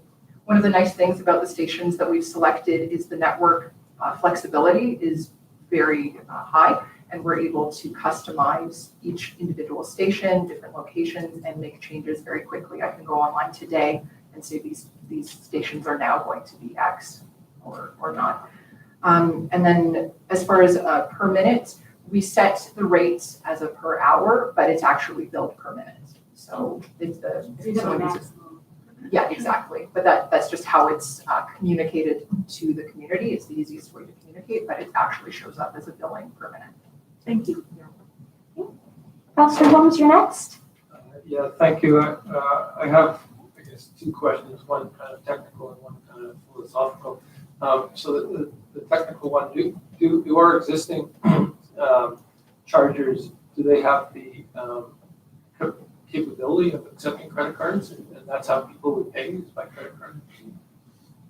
Or you would slot in coins? Thank you, through the chair. Currently, our stations are all dealt with electronically, so they accept either electronic payment directly using a credit card, or electric vehicle charging drivers are often members of certain networks, and so they have a card that they tap and they have an online account that's managed separately from their credit card. But each of our stations have those capabilities built in currently, and the future ones will as well. And there's no, I should also clarify, there's no additional charge or fee for us to activate that capability. And then just my other question, if I may. So, when the first charges were first put here, maybe Councilor Nelson can let us shed some light, but I guess the thinking was that there's no point in charging fees because the use was so low, and it was all about building that critical mass, to get use. And now that we're starting to see that, we're starting to see a lot of use of these things, then the conversation of having fees starts to make some sense. But as was, I think, suggested by somebody, that really we want to use fees and set fees in order to achieve what our objectives are for having these charging stations. And so has that been discussed, and should we not be talking about what our objectives are for having these stations? So from staff's perspective, that lies strictly in the hands of council. Of course, philosophy and strategy is your domain. What staff have heard previously when the electric vehicle charging stations were being discussed was a desire from council to utilize the stations as an economic development opportunity to literally drive people into our community. We can see from some of the data that in a 1 year period of 1,100 individual chargers, 400 of those events were from out of town users, for example. So we know that our stations are being utilized both by community members coming into our commercial areas as well as visitors stopping in our community. And what staff have heard in the past was that was one of the driving philosophical points for the station. Now, of course, council is welcome to change direction at any time or provide further clarification around that. Just follow up on that. So if that being our objective, how do you map fees onto an objective such as that? So Through the mayor, first of all, I think council made a strategic decision to locate the stations in order to drive members to our commercial areas. If you'll recall, council, at the time when we were considering applying for this grant, staff brought forward a number of possible locations that included places like Giant's Head, for example, and the direction of council at that time was to remove those from the list and to focus on commercial areas where nearby to local businesses. So that's one step that council has already taken to achieve that strategic objective. In terms of the fees, which is what we're talking about today, an example might be, as I mentioned before, setting a lower rate for stations downtown than along the highway in order to incentivize drivers to come into the commercial areas. That's one example of how you might achieve that strategy. Okay, Councillor Patton is next, then Councillor Trainer, then Van Elfen, then Barkle. Thank you, Madam Mayor. And I too was reviewing Petro-Canada's rates at 33 cents a minute, came out for a 30-minute charge at $9.90. One thing that I think that we have to be cognizant of is that whoever pulls up to a gas pump pays a gas tax, and we are recipients of that gas tax. And I think what we need to look at is, granted, they're environmentally friendly electrical vehicles, but they still use our roads. We still pay for our roads, and we still have to do upgrades on our infrastructure. I think if we're going to look at going to a rate that we look at the commercial rates that Petro-Canada is doing, and if staff feels that $18 an hour on a level 3 is good, then we utilize the additional $1.80 per hour, and we put it into an asset management plan that goes back into our reserves for road construction. And we look at maybe on the level 2 chargers, we look at halving that at $9.90 for an hour instead of $2. And we use it as a user pays program that actually will benefit our municipality. We have had a pilot project for 6 years where our citizens of Summerland have paid for power on those charging stations that we have. And I think that times are changing. It is a user pay society in which we live. And I don't think that it's going to deter anybody from plugging in their car at Memorial Park to not come to Summerland, especially if we are not any more expensive than the retail sector is. But that's, when I look at this, I feel that I feel that our costs are way too low, and we will be subsidizing people coming into Summerland. And granted, we're a tourist destination, but on the other hand, we can't have our citizens paying for our visitors to come here. And that's my 2 cents. Thank you. Thank you. Councillor Trainer. If we were to pick something like of these options today, I realize we've already had a trial period for the last 6 years, but even with this, like, we don't really know exactly how many people are going to be using them and how they're going to be using them, like whether they're going to be using them more on the highway or if they're coming into town, and level 2 versus level 3. So if we pick something, could we like set a time limit on that where like in a year or 2 years and we have more data, we can review that again? Is that something that we could do? Through the chair, of course. Councillor, that's specifically staff's intention, is to continuously monitor the usage of the stations and provide regular reports back to council, which is why we've recommended the flexibility in the bylaw so that we can come and say, you know, we had expected a certain usage that may not be working out the way we thought. Either, you know, people are using them a lot more and perhaps we could try bumping up our fee, for example, or we've seen a drastic reduction and perhaps we need to try lowering it and get your direction so that we can sort of trial different approaches and settle on what council feels is best moving forward. Okay, and I just have one other question. I think I like option 2, at least for the level 2 chargers, but it recommends that it would be free for the first couple of hours. But if it only takes a vehicle 2 to 3 hours to charge, do you mean here that we would give the first 1 hour free? Because if we're giving the first couple of hours free, and the charge only takes 2 to 4 hours, then they're getting the whole thing for free. So I was just wondering if you could clarify that. Thanks, Council. If you'll just bear with me while we try to get my laptop some power. So right now, currently what's happening thank you, in our stations and at stations, across the province, we see drivers plugging in and leaving their car there for an entire day, for example, and creating some congestion and some conflict between drivers.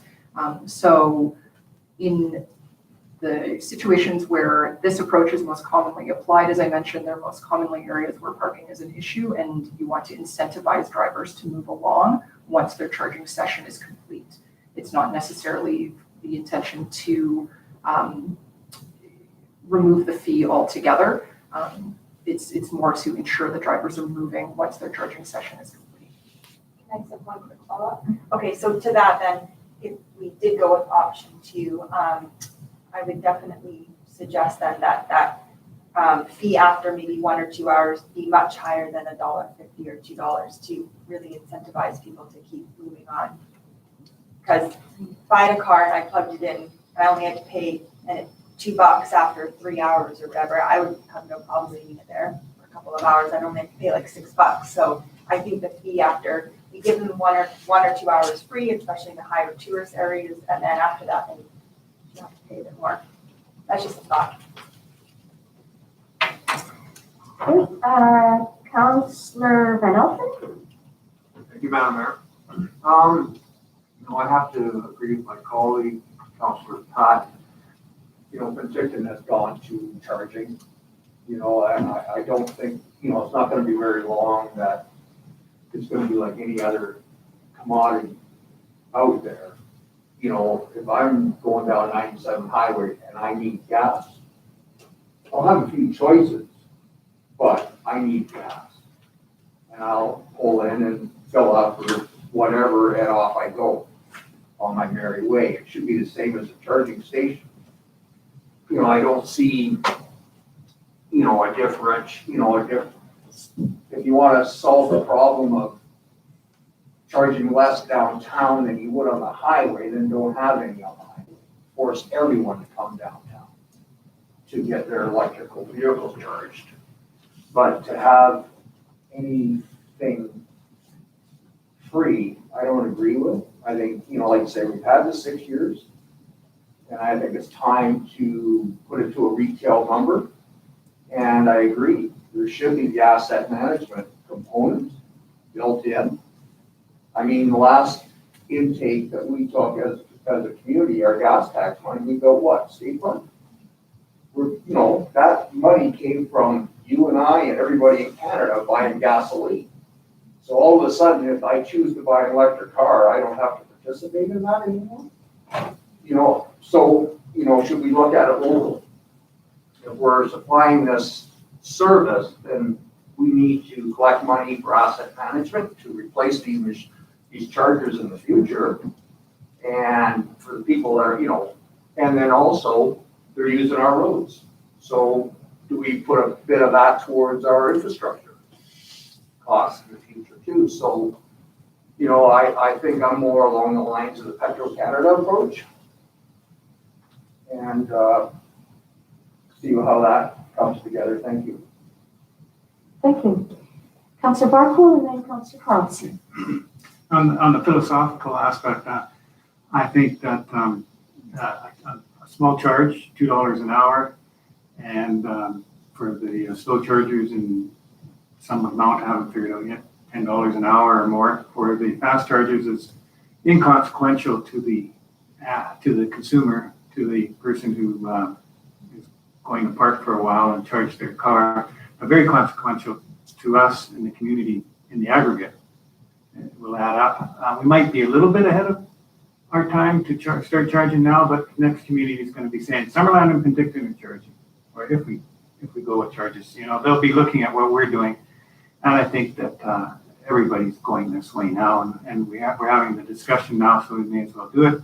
The other part of that, similar to what Councillor Patton and Van Alphen have said, I believe the budget for our portion of the installation of these next charges is $200,000 from the taxpayers of Summerland. So we got to do something to get some of that money back, much less be able to, it'll be a long time before we're contributing towards our infrastructure if we got to pay $200,000 back. So it's enough that we're getting them. I think that the location is far more important than charge as far as getting people to the community. And I'd go for the option that includes charges at all times and all places and worry about the enforcement of it. Thank you, Councilor. I guess that sort of leads up to my question, as well as the philosophical part. If we charge $2 an hour and somebody's there for 2 hours and they've got a full charge and then they unplug it, how do we enforce they staying there in that location and tying up that spot for free? What are we going to be patrolling it, or how do we do that? So through the chair, our intention at this time is to install signage that indicates that these stations are for electric vehicle charging only. However, we have not, it's not our intention at this time to bring forward anything regarding like a parking bylaw or enforcement of that formally. EV drivers tend to self-police and be pretty good citizens, generally speaking, I would say, and as well the number of stations that we are making available to the community, we don't anticipate there being a lot of conflict around that. Of course, if we see that this is an emerging problem, we'll bring back some solutions for council's consideration.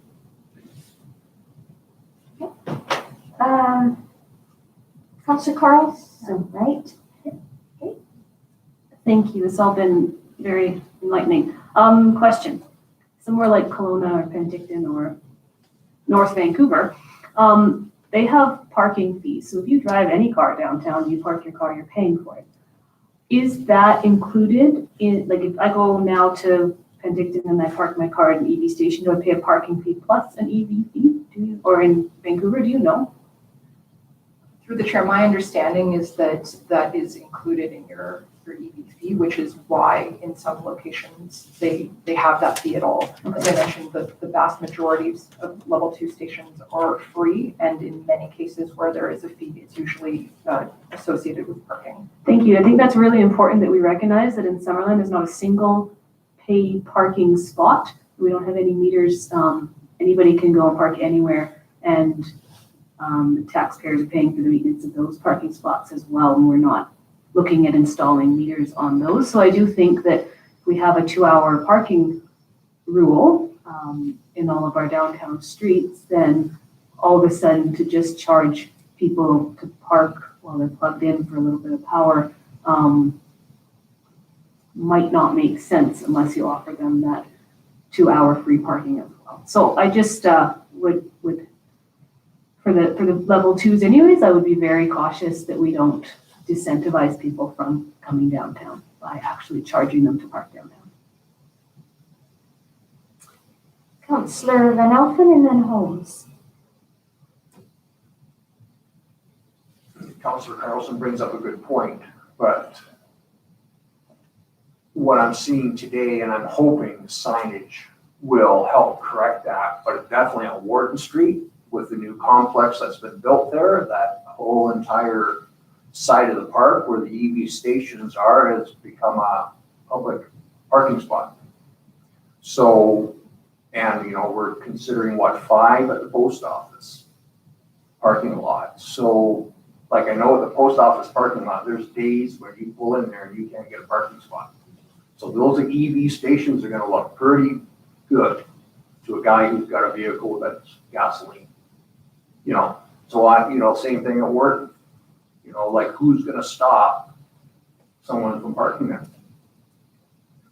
That's a concern.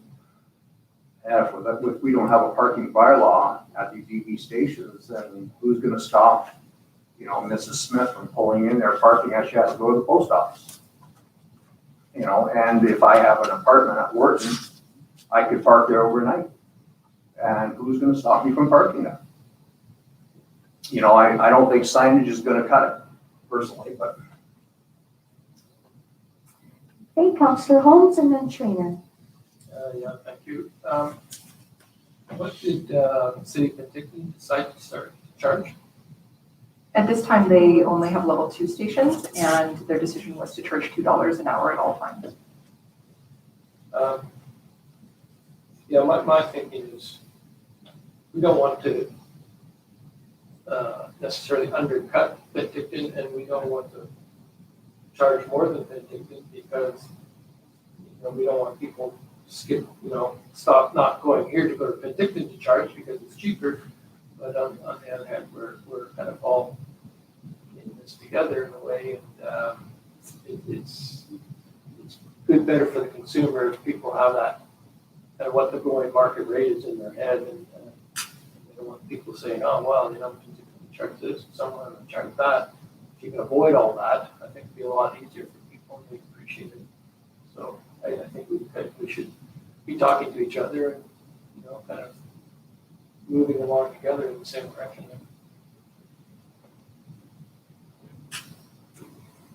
Trainer? This is a question for Councillor Patton. Do you know, is Petro-Canada, are they adding that fee on by choice to their electrical vehicle charging stations? That almost like a gas tax fee or whatever it is? Is that what they were doing? Just in there on the internet, when you read about it, they've introduced the 33 cents a minute as a service to their customers that are charging, and they're the level 2 chargers. And sorry, they collect that money and then where does it go? Pays for the power and it puts money in Petro-Canada as well. Okay, so they're not giving that money? Back to anybody? No, okay. For some reason, I thought they were like collecting it like a gas tax on behalf of someone, but okay, that's fine. That's my only question for now. Okay. So I've come to the end of the list. Anybody else have questions?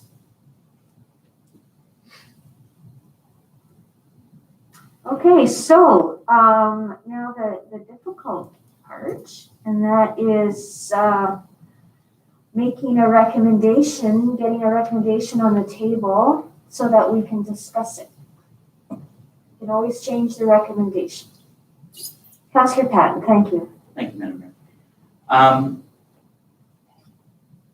I can see through my colleagues that they, as Councillor Holmes said, that we don't want to be more than Penticton. We don't want to be less than Penticton. So on the level 2s, if we were at $2 an hour, but I do truly believe that if we're going to be at the level 3 charging stations, that we don't do up to $18, but we do $18 an hour.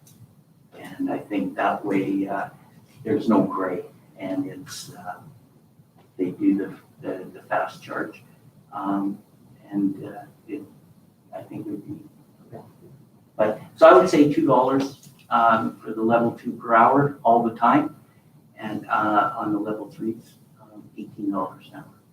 So for level 2 stations, then you're looking at option 3, which is fee at all times. Yes.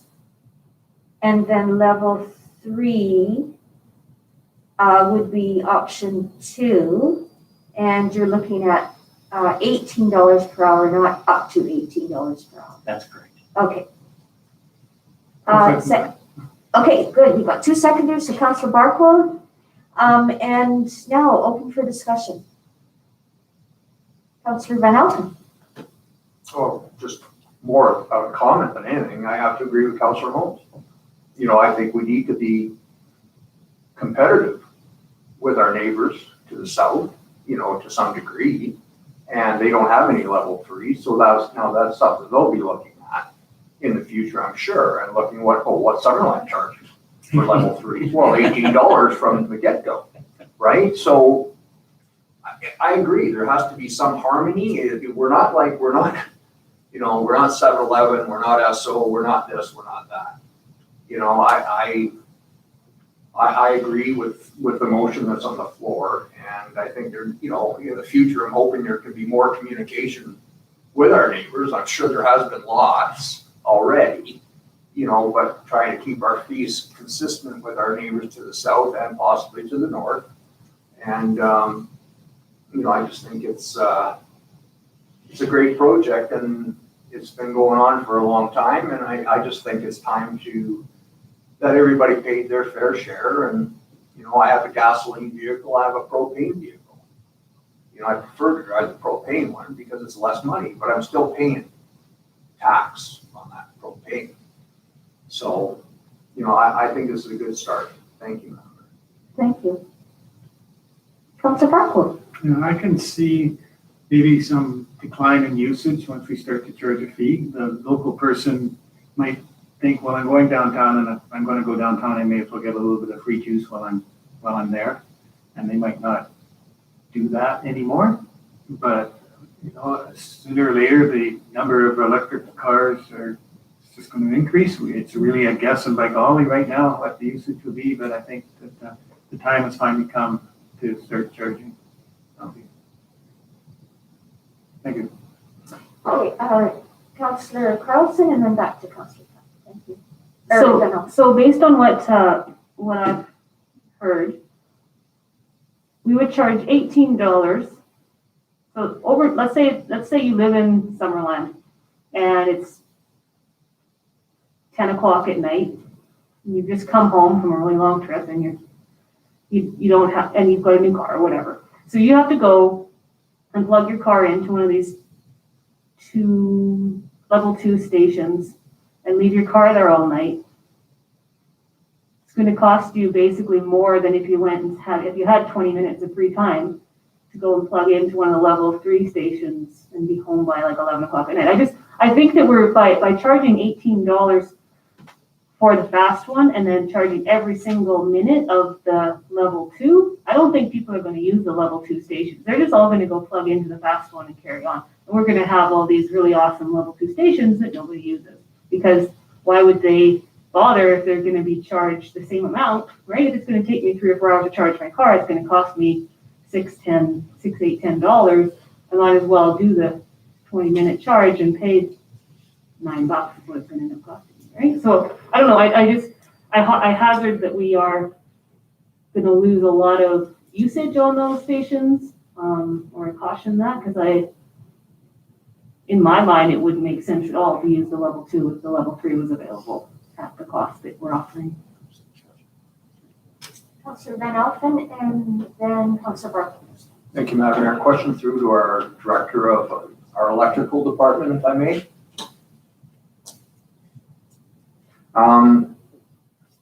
Is it more economical if I had an electric car to charge from home?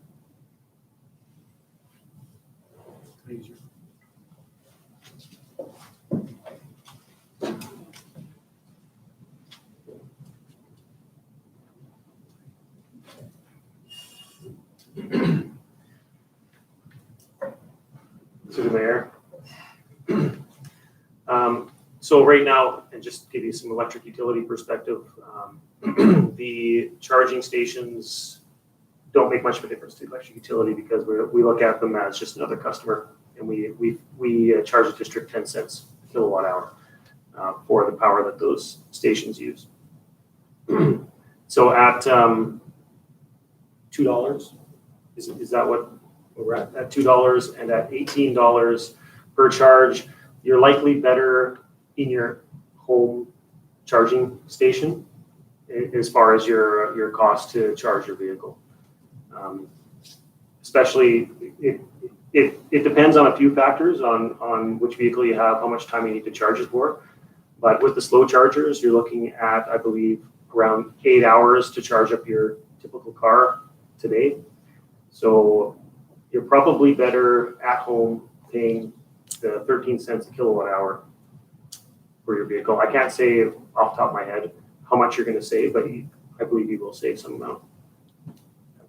Just to follow up on that then, so probably we may see a decline in usage on some of our chargers because I'm sure some people already have that infrastructure in place at home, but guess what?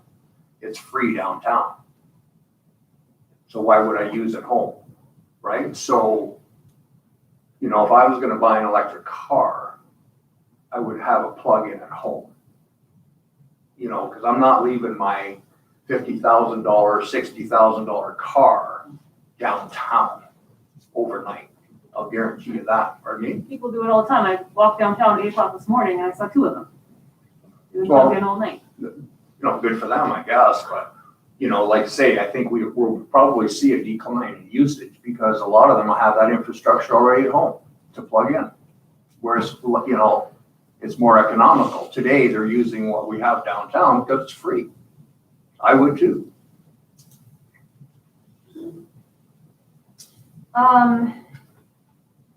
Were you next or you just gone? I'm not. You're next, and then Councillor Trainer. Yeah, I didn't really follow Councillor Carlson's reasoning here on who would use it and who wouldn't. I think you would, if you were downtown for an hour or two of shopping, you might plug in. It's super easy to charge. If you're in a hurry and you're going from here to there, then you use the fast charger. That's why there's the 2. If people are parking overnight downtown now, it's only because it's free and the taxpayers of Summerland are subsidizing these people with our electricity and services for something that isn't really necessary and doing anybody any good. You know, why would we want to continue to do that? Did you just say that electric vehicles aren't necessary and not doing anybody any good? No, that's providing the free electricity Oh, isn't okay. doing anybody any good. Full circle, okay. Councillor Trainer? So I'm okay with the motions that we put on the table. My only thing is that I would prefer to have it in there that the fee could be up to 18 an hour just for the first year because we don't have any, like I said, we don't have any data yet on how these stations will be used. And maybe the ones on the highway will get a ton of use, whereas the ones downtown aren't. And if we have this flexibility here, that way we can, if we feel the need to, throughout the year, we could maybe incentivize and make the ones in downtown slightly lower so that people come to downtown. It just gives us the flexibility without it having to come back to us each time. And so that's just something that I would put out there. I don't know if other people agree or not, but I think for the first year, if we go with option, I think if it was option 3 and 2 for both of them, that we have at least a little bit of flexibility in there so we can see what's going on. Okay. Councillor Patton, then Barkwell, and, did you, Jeremy? Okay, we'll have you go to staff for a moment, please. Thank you, Madam Mayor. Just a quick calculation there with a lot of assumptions, but just really high level looks like charging at home is probably less than a quarter the cost charging at a $2 station.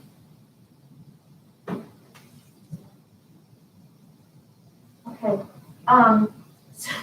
So I have Councillor Patton first, and then Barkwell, and then we have a couple over here, Holmes, and then Carlson, and then Bell. Thank you, Madam Mayor. According to staff's chart here, at $18 per hour, our net revenue on a charging station over the course of a year, if it was used all the time, would only be $370. So the return on our investment, as Councillor Barkwell indicated, at the investment of $200,000 at $370, $18 level 3 if it's used all the time, our payback on that $200,000 is going to be quite some time.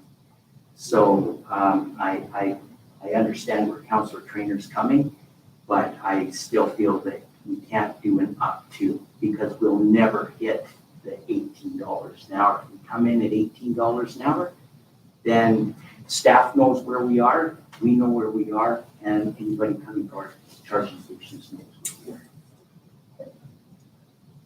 we are. Councillor Barkwell, and then both. Just for council's information, just to add a bit of context around the assumptions that were made in the report. So this is for the first year of use, which we assumed based on sort of the trajectory of use to date. And we tried to be very, very conservative. And so we estimated that each of the 6 fast chargers would have 1 half-hour charging session per day. So we know that that's probably very conservative, and that's where these numbers came from. But because we have 6 to average across, that's why we try to be as conservative as possible. So over time, we may see these numbers exceeded, and that's certainly our expectation. But just for a little bit of context, this is 1 half-hour session per day per station is the assumption. Okay, thank you.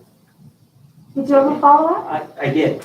It's quite the assumption, considering that's not what the report is reading.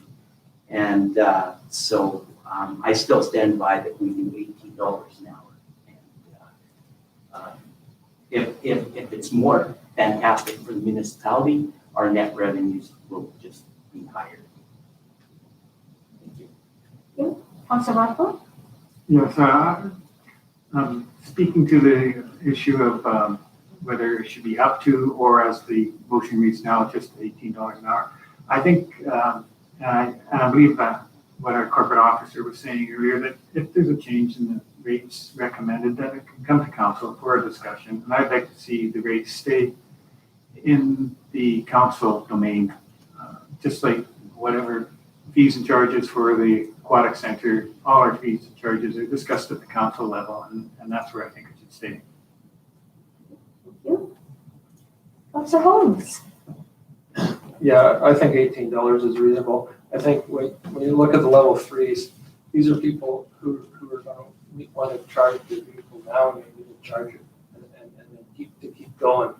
They're not, the reason we stuck them out on the highway is because those are people who aren't really necessarily interested in coming into town and lingering about. They want to keep on moving, and so they'll be prepared to pay $18. So I don't really see that as a fee as a problem or anything like that. And I think if I remember correctly, the idea of putting them out on the highway by the tourist information center is they'll have 20 minutes or so to kill. What do you do there? There's nothing to do except go into the tourist information center, and maybe they'll hear like what they have to see there and come into town after charging their vehicle. So I think when you consider where the locations are, the purpose of using a level 3 versus a level 2, I have no problem setting it $18. And I think when we do review them, we're not going to be reviewing setting them downwards. We would be increasing them. So it's a fair price, if you ask me. Councilor Carlson and then Van Elfen.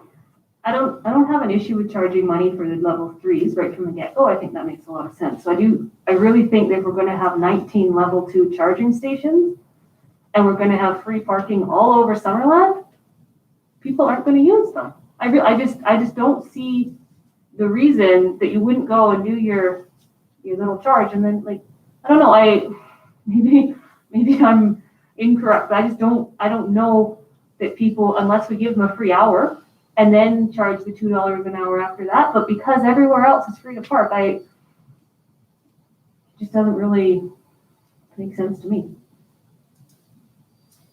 Councilor Van Elfen and then back to Councilor Bork. Thank you, Madam Mayor. Just a question through our director of our electrical utility.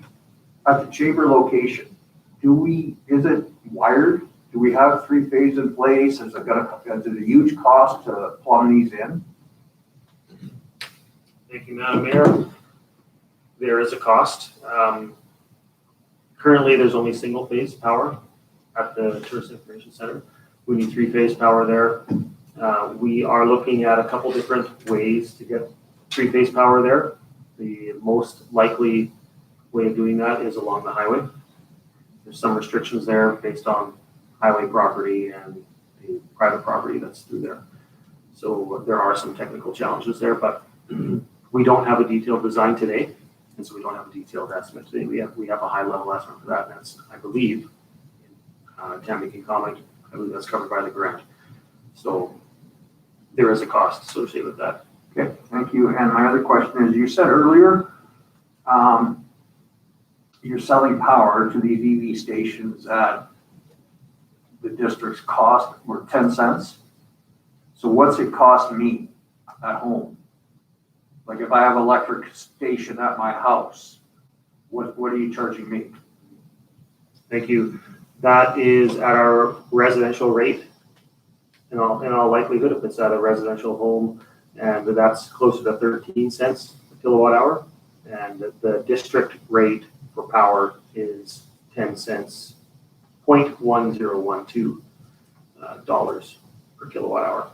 So there's a bit of a discount for the municipality on electrical rates. Okay, thank you. Okay, Councillor Barkle and then Councillor Holmes. I think Councillor Carlson could be quite right that people might, with their electric car, come into town and not pay $2 an hour and park somewhere beside it because it's free. And part of that is, you know, did we really need at this time 20 stations? But that was the minimum in the application, so that's what we had to go with. And the other part is just because why would you give it to them for free anyway? If they're going to come down and park beside the one, if it was a charge, like why do you want to give it to them, give our electricity to somebody for free? I guess is my question. Well, now they're using a parking spot that the guy that drives a regular vehicle can't use, right? So So now you've got all these other cars that have nowhere to park downtown, so they go somewhere else. but I don't know, it's just a assumption, and I think that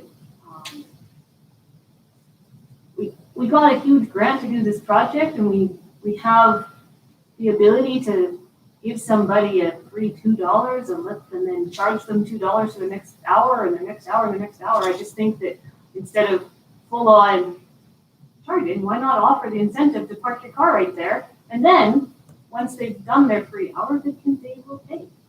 No, it just makes sense to me that the chamber actually recommended that as well. So, I mean, if parking downtown Summerline wasn't free, I wouldn't think the same way. But I think that because parking is free, we need to consider offering that in that hour or that 2 hour incentive, because it would be.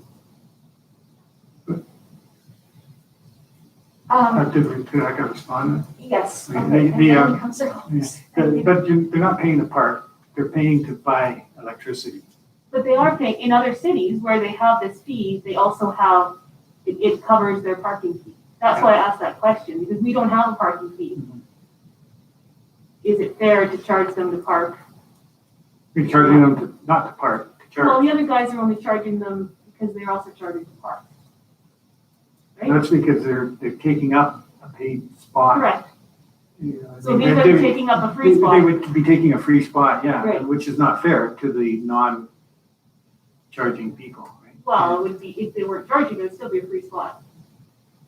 I don't know, Councillor Holmes. Yeah, thanks. Again, I go back to what our objectives are, and I think, yes, Councilor Carlson, you're absolutely right, the residents won't bother to charge because they'll just keep it easier, cheaper for them to charge at home. But if our objectives are economic development and attracting tourists, then I think charging for the get-go makes sense.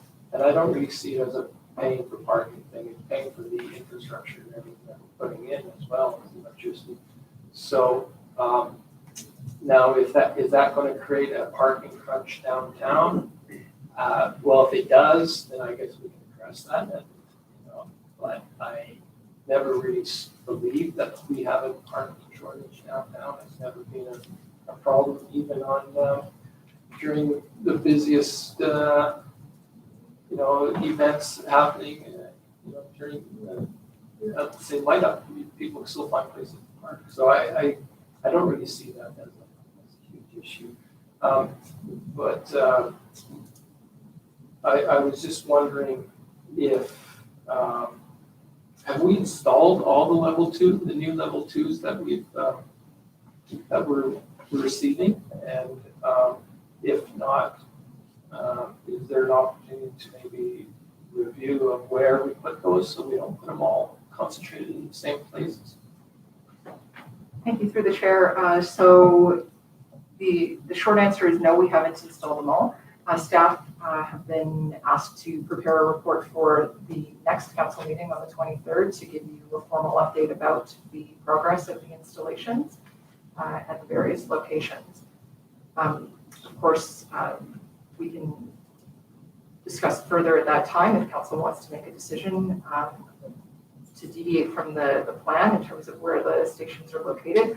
However, that would need to be approved by the funder. And so we have to go back to the funder and indicate that we're looking to change their approved plan for the locations.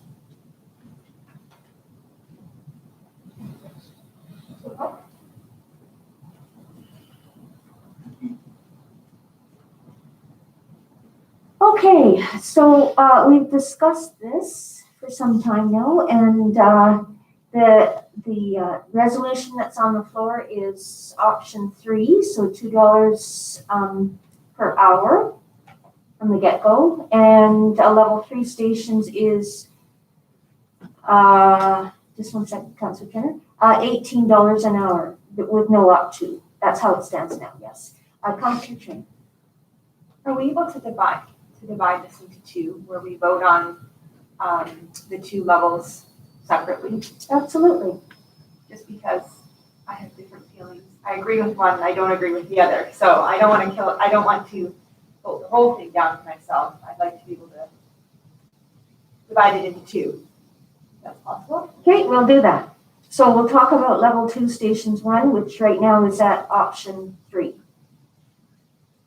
Councillor Barkle? I don't think we can do that without amending the motion, or else defeating this motion and doing 2 separate ones, Karen? because it's already on the table. We have to defeat this first? Yeah, the motion's already been moved and seconded, I understand, Yes. so we do need to act on that, whether it's amending or not. You have to. Okay, so we will vote on what we have on the floor now, and then see how that goes. So, all in favor?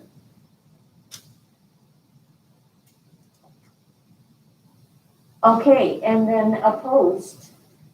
I guess we're going. Okay. So that's done then. Okay.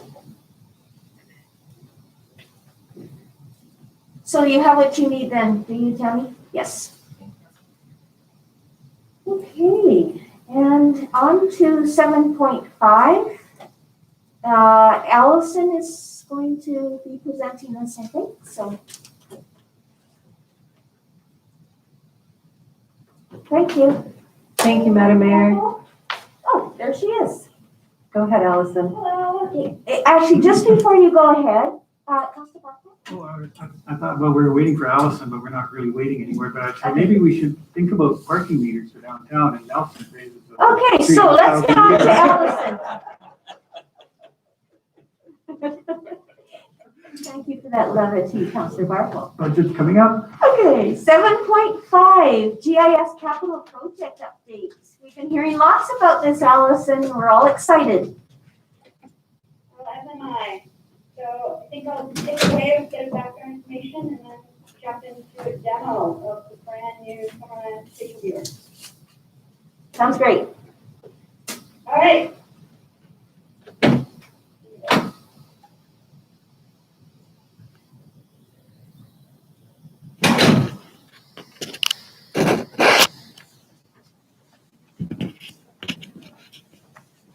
All right, so good afternoon, Madam Mayor and Council. Thank you for having me. I am Allison Thorpe, the GIS and Database Administrator, and I'm here to give you an update on the GIS Capital Project. So back in 2018, Council at the time made a motion in support of transitioning from the Esri, made a motion to support the transition of the GIS interface that the district currently had in MapGuide to the Esri Enterprise system. And the reason for this was MapGuide was no longer going to be supported in 2019. So this plan was developed to help aid with that, more of the short term, and then looking long term as well. At this time, we have completed the new internal map and the new external map, which I will show you shortly. And that therefore completes the transition from moving from a MapGuide interface to an Esri Enterprise interface. The next steps, the next 3 items are related to building or updating the current geospatial infrastructure, and that's supposed to happen over 2021 and 2022, and hopefully we'll be able to have all that in place so the ultimate goal at the end of this can be reached by 2024. In 2020, we saw lots of accomplishments on the capital project, including the launch of 4 new departmental maps and the new external map, the Summerland Spatial Viewer. These applications include aerial photos flown in May of 2020, the ability to create custom map prints along with property reports. Parcel Map BC, maintained and provided by LTSA, has been adopted by the district, so Summerland is no longer maintaining our own parcel fabric. This save and staff resources also allows for consistency across municipal and regional government and related organizations who have already adopted. Some of these adopters include City of Penticton, City of Kamloops, BC Assessment, and the ALC. And we have a script that updates this every week when we get a new package of data. And the updates to this have been very beneficial during the pandemic, as there has been limited staff available to maintain the fabric. Having a script that automatically downloads and updates data that ensures the parcel fabric's been kept up to date is beneficial. We also have a script that runs every night to update any addresses that may have been updated on the parcel. So the new Summerland Spatial Viewer, which is our new external map, is built using ArcGIS Online. However, all the data is residing on our servers on site in Canada. And that was officially rolled out around 3:30 on October 23rd. And we've made announcements on the district website, the Facebook homepage, and in the November newsletter. Next week is Geography Awareness Week, and I will be taking over the district's Facebook page to share some information and tips about the new Summerland Spatial Viewer. In the middle of the week, we have GIS Day, and the old map, which is still available to use, will officially be retired. And by retired, we're going to take the URL mapping.summerland.ca. And if you go to that, you're going to be redirected to Spatial Viewer. So, I think the point you've all been waiting for, the demo and overview of our brand new external facing map. Wait for it to load here for a moment.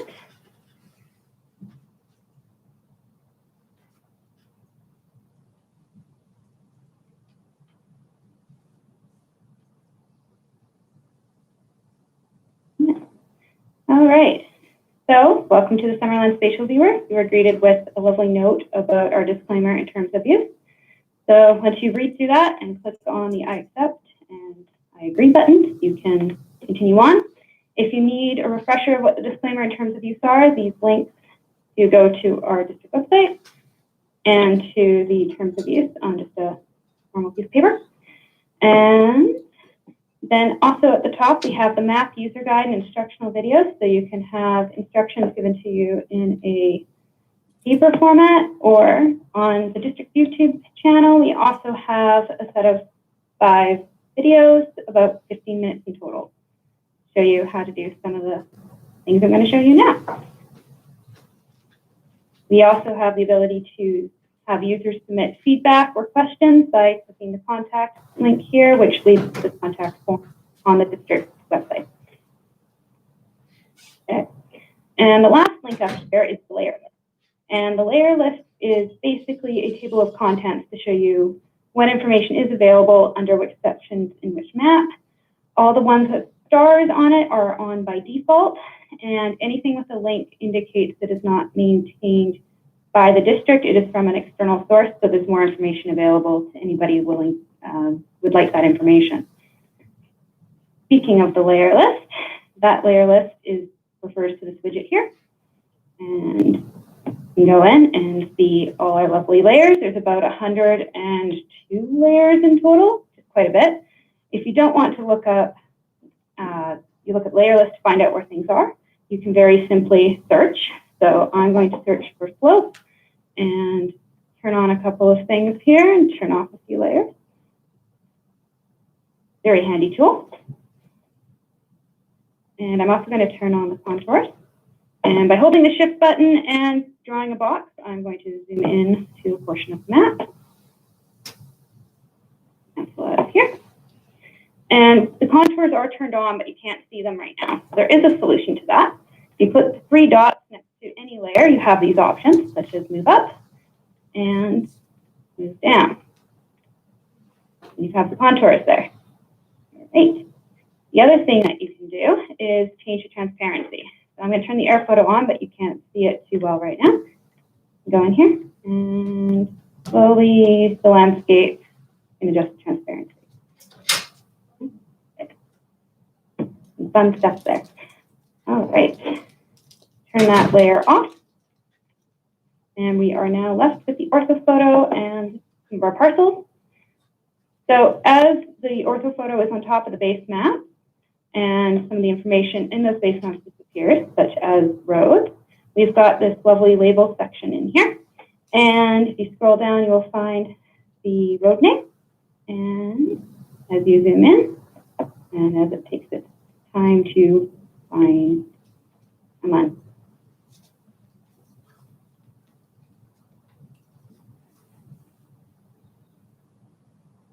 Okay, the road names should be appearing in here, and I'm not quite sure why they are not this time. They were working a few minutes ago.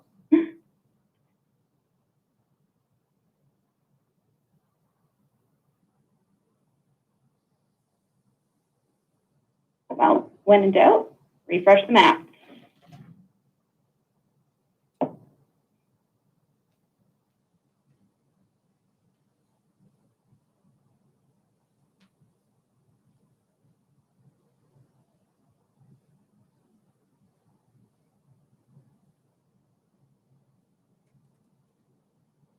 Here, we'll turn the orthophotos back on, and we will make sure the roads are turned on as well.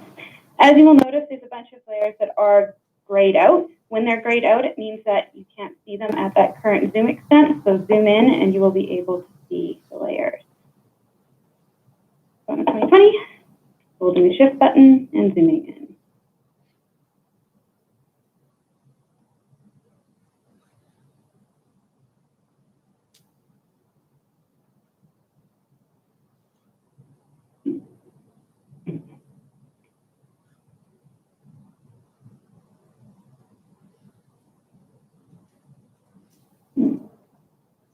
Okay, there seems to be an issue with the labels. I will look into that right after this is over. That is the solution to finding the road name when that layer has to work. So moving along, if you are wondering, there's about 10 tools available in this top bit. So this is the more button here, if you don't have screen space to see them all. So if you want to know what's turned on at any time, click on the legend, and it will create the legend. Not sure why everything's so slow right now. Usually it works a lot faster. We also have the opportunity to measure, draw, and bookmark. These are all covered in the video, so I won't go into them right now. And the ability to share. Now, share does share. You can share out by social media or by email, and that will give you the extent of the map you're on, but not the layer itself. And it looks like our legend has loaded. Oh, and the road names have loaded, road labels have loaded as well, along with the civic address. There's your legend. There is also the base map gallery. So if you do not like the base map that was first shown, which is the topography one, you can have a selection of about 16 different ones. Now, because the air photo is turned on, we won't be able to see the base map initially. So we'll turn that off. Go into base map gallery and choose a view. I'll zoom out a bit here too as well. All right.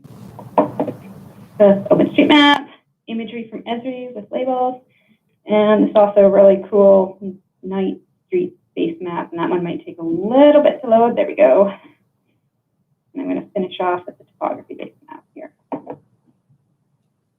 All right. Also in here is the map info pane. This pane should show up by default as you launch the map. This gives you some information about the map, what's in it, update schedule of parcel fabric and the addressing, more links to the videos, and acknowledgements of where other data sources are coming from with links to those sources for more information and additional information down here as well. And speaking of the videos, most of the tools in here do have a video accompanying it, but the one that doesn't is Property Report. This is a very fancy, exciting tool. So there's a couple ways to do this. The easiest way is to click on a property and produce one. So I'm going to search a property, and you can search for properties by the address, PID, the folio, and the plan. So we are going to go to Giant's Head Park. Yep. And you will have a selection of about 6 items that match that you can choose to from and click. I'm going to go back in here and turn on our park layer.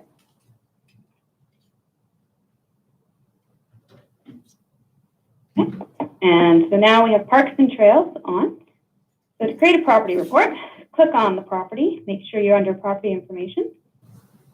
Click on the 3 dots that are down at the bottom here and select set as input for property report. And hit run. So this is probably going to take a few minutes. So in the meantime, we are going to create a print.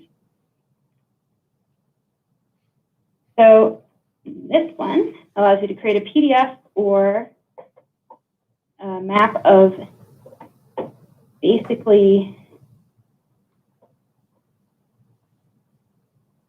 there we go. Allows us to create a map in a variety of different templates, 11.5 by 17, portrait or landscape, with a legend, without. We're just going to keep with the default here. You can also choose it in multiple formats. And hit advanced settings if you want, but that's in the video. So we're going to hit click, print, and that should show up here shortly. While that does that, I'm going to show you a bit more information about the pop-ups. So when you click on a feature, you will see up in the top corner here how many features are associated with the point you clicked on. So in this case, there's 4, and you can navigate to it by going to next feature, to or from. Great. The property report should be completed now. Go back in there. There it is. And here we go. So the property report has parcel information, assessment information, and additional spatial information associated with that parcel on what, if it's in the ALR or not, what zoning is, what OCP it is, if there's any applicable DPAs or development permit areas, what the collection day is. So this information is all available on one nice page, and it's available for all parcels with a folio. If there's multiple folios per parcel, an additional a property report will be created for each of them. Now, so our print should be done. I'll go back in there, and here we go. And because I changed the title from the default, it's been updated down here. One thing to note is that the print will reflect what layers are turned on and off on the map, whereas the property report, the map will always have the same format. So it will always have parcels, easements, and the 2020 orthophoto, regardless of what information you have turned on the map. All right. So I think that's a summary of the important tools within this lovely new map that I am quite proud of. And so far there have been over 11,000 views since the map was launched on October 24th, so about 21 average views per day. Is there anything, before I conclude and go back to the PowerPoint, you would like me to show you, like me to repeat, anything you'd like to see? Councillor Markle?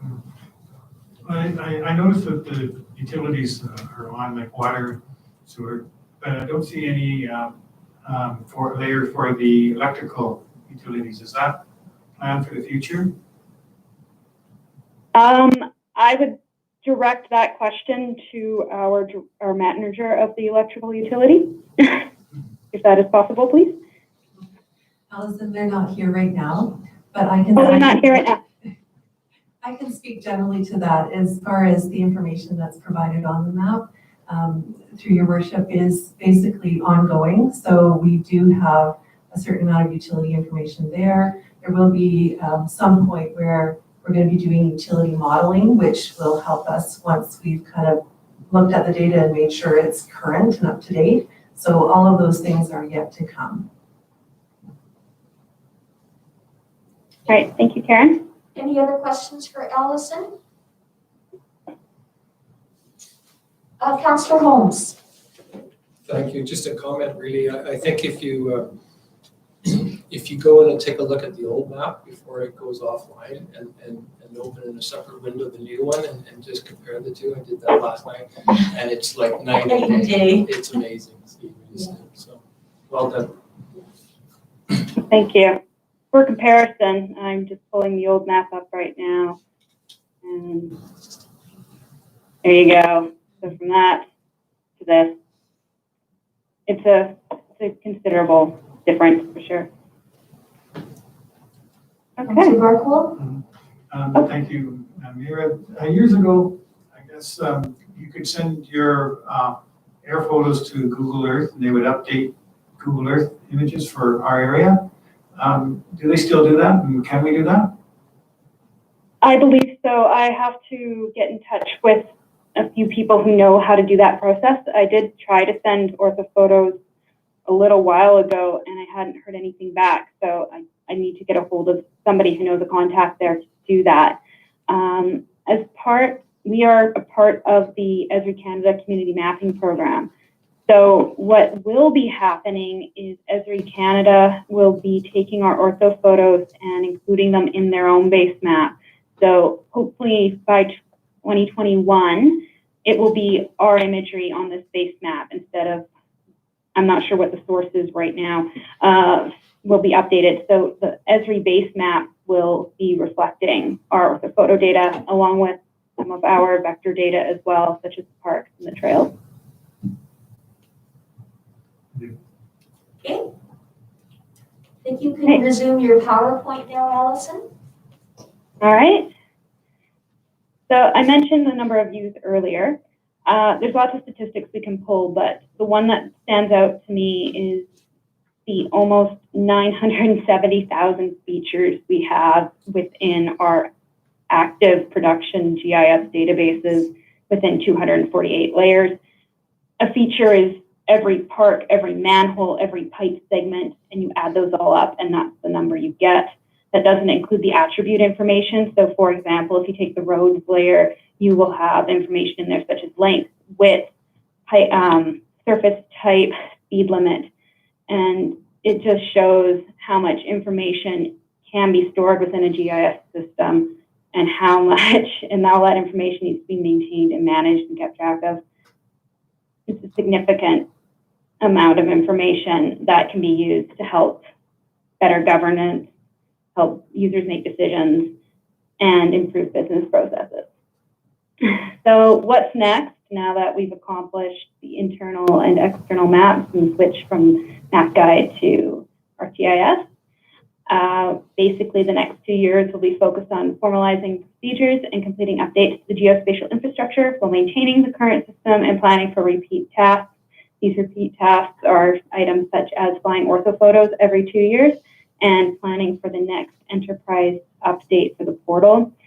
This will allow for innovation within the district's GIS and so it stays in sync with technological advances while continuing to provide valuable resources to staff, stakeholders, and the residents of Summerland.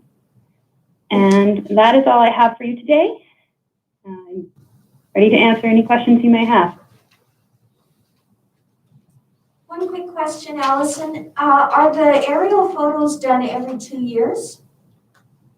Not yet. So we look back, it's about every 3 years. They haven't been consistent. This year, the ortho photos were accomplished through a cost share with the City of Kelowna and the City of Penticton.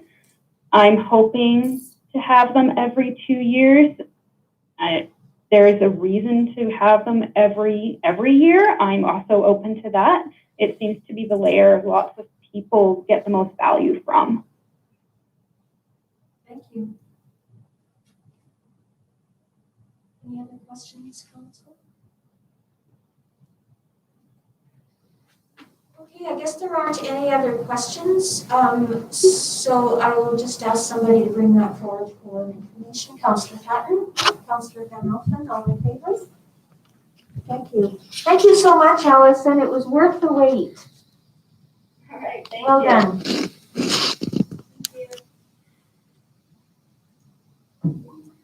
Okay, and now a resolution to close the meeting to the public. Councillor Patton and Councillor Barcole. All in favor? Okay, thank you. And let's take a bit of a break here. So we get things reorganized.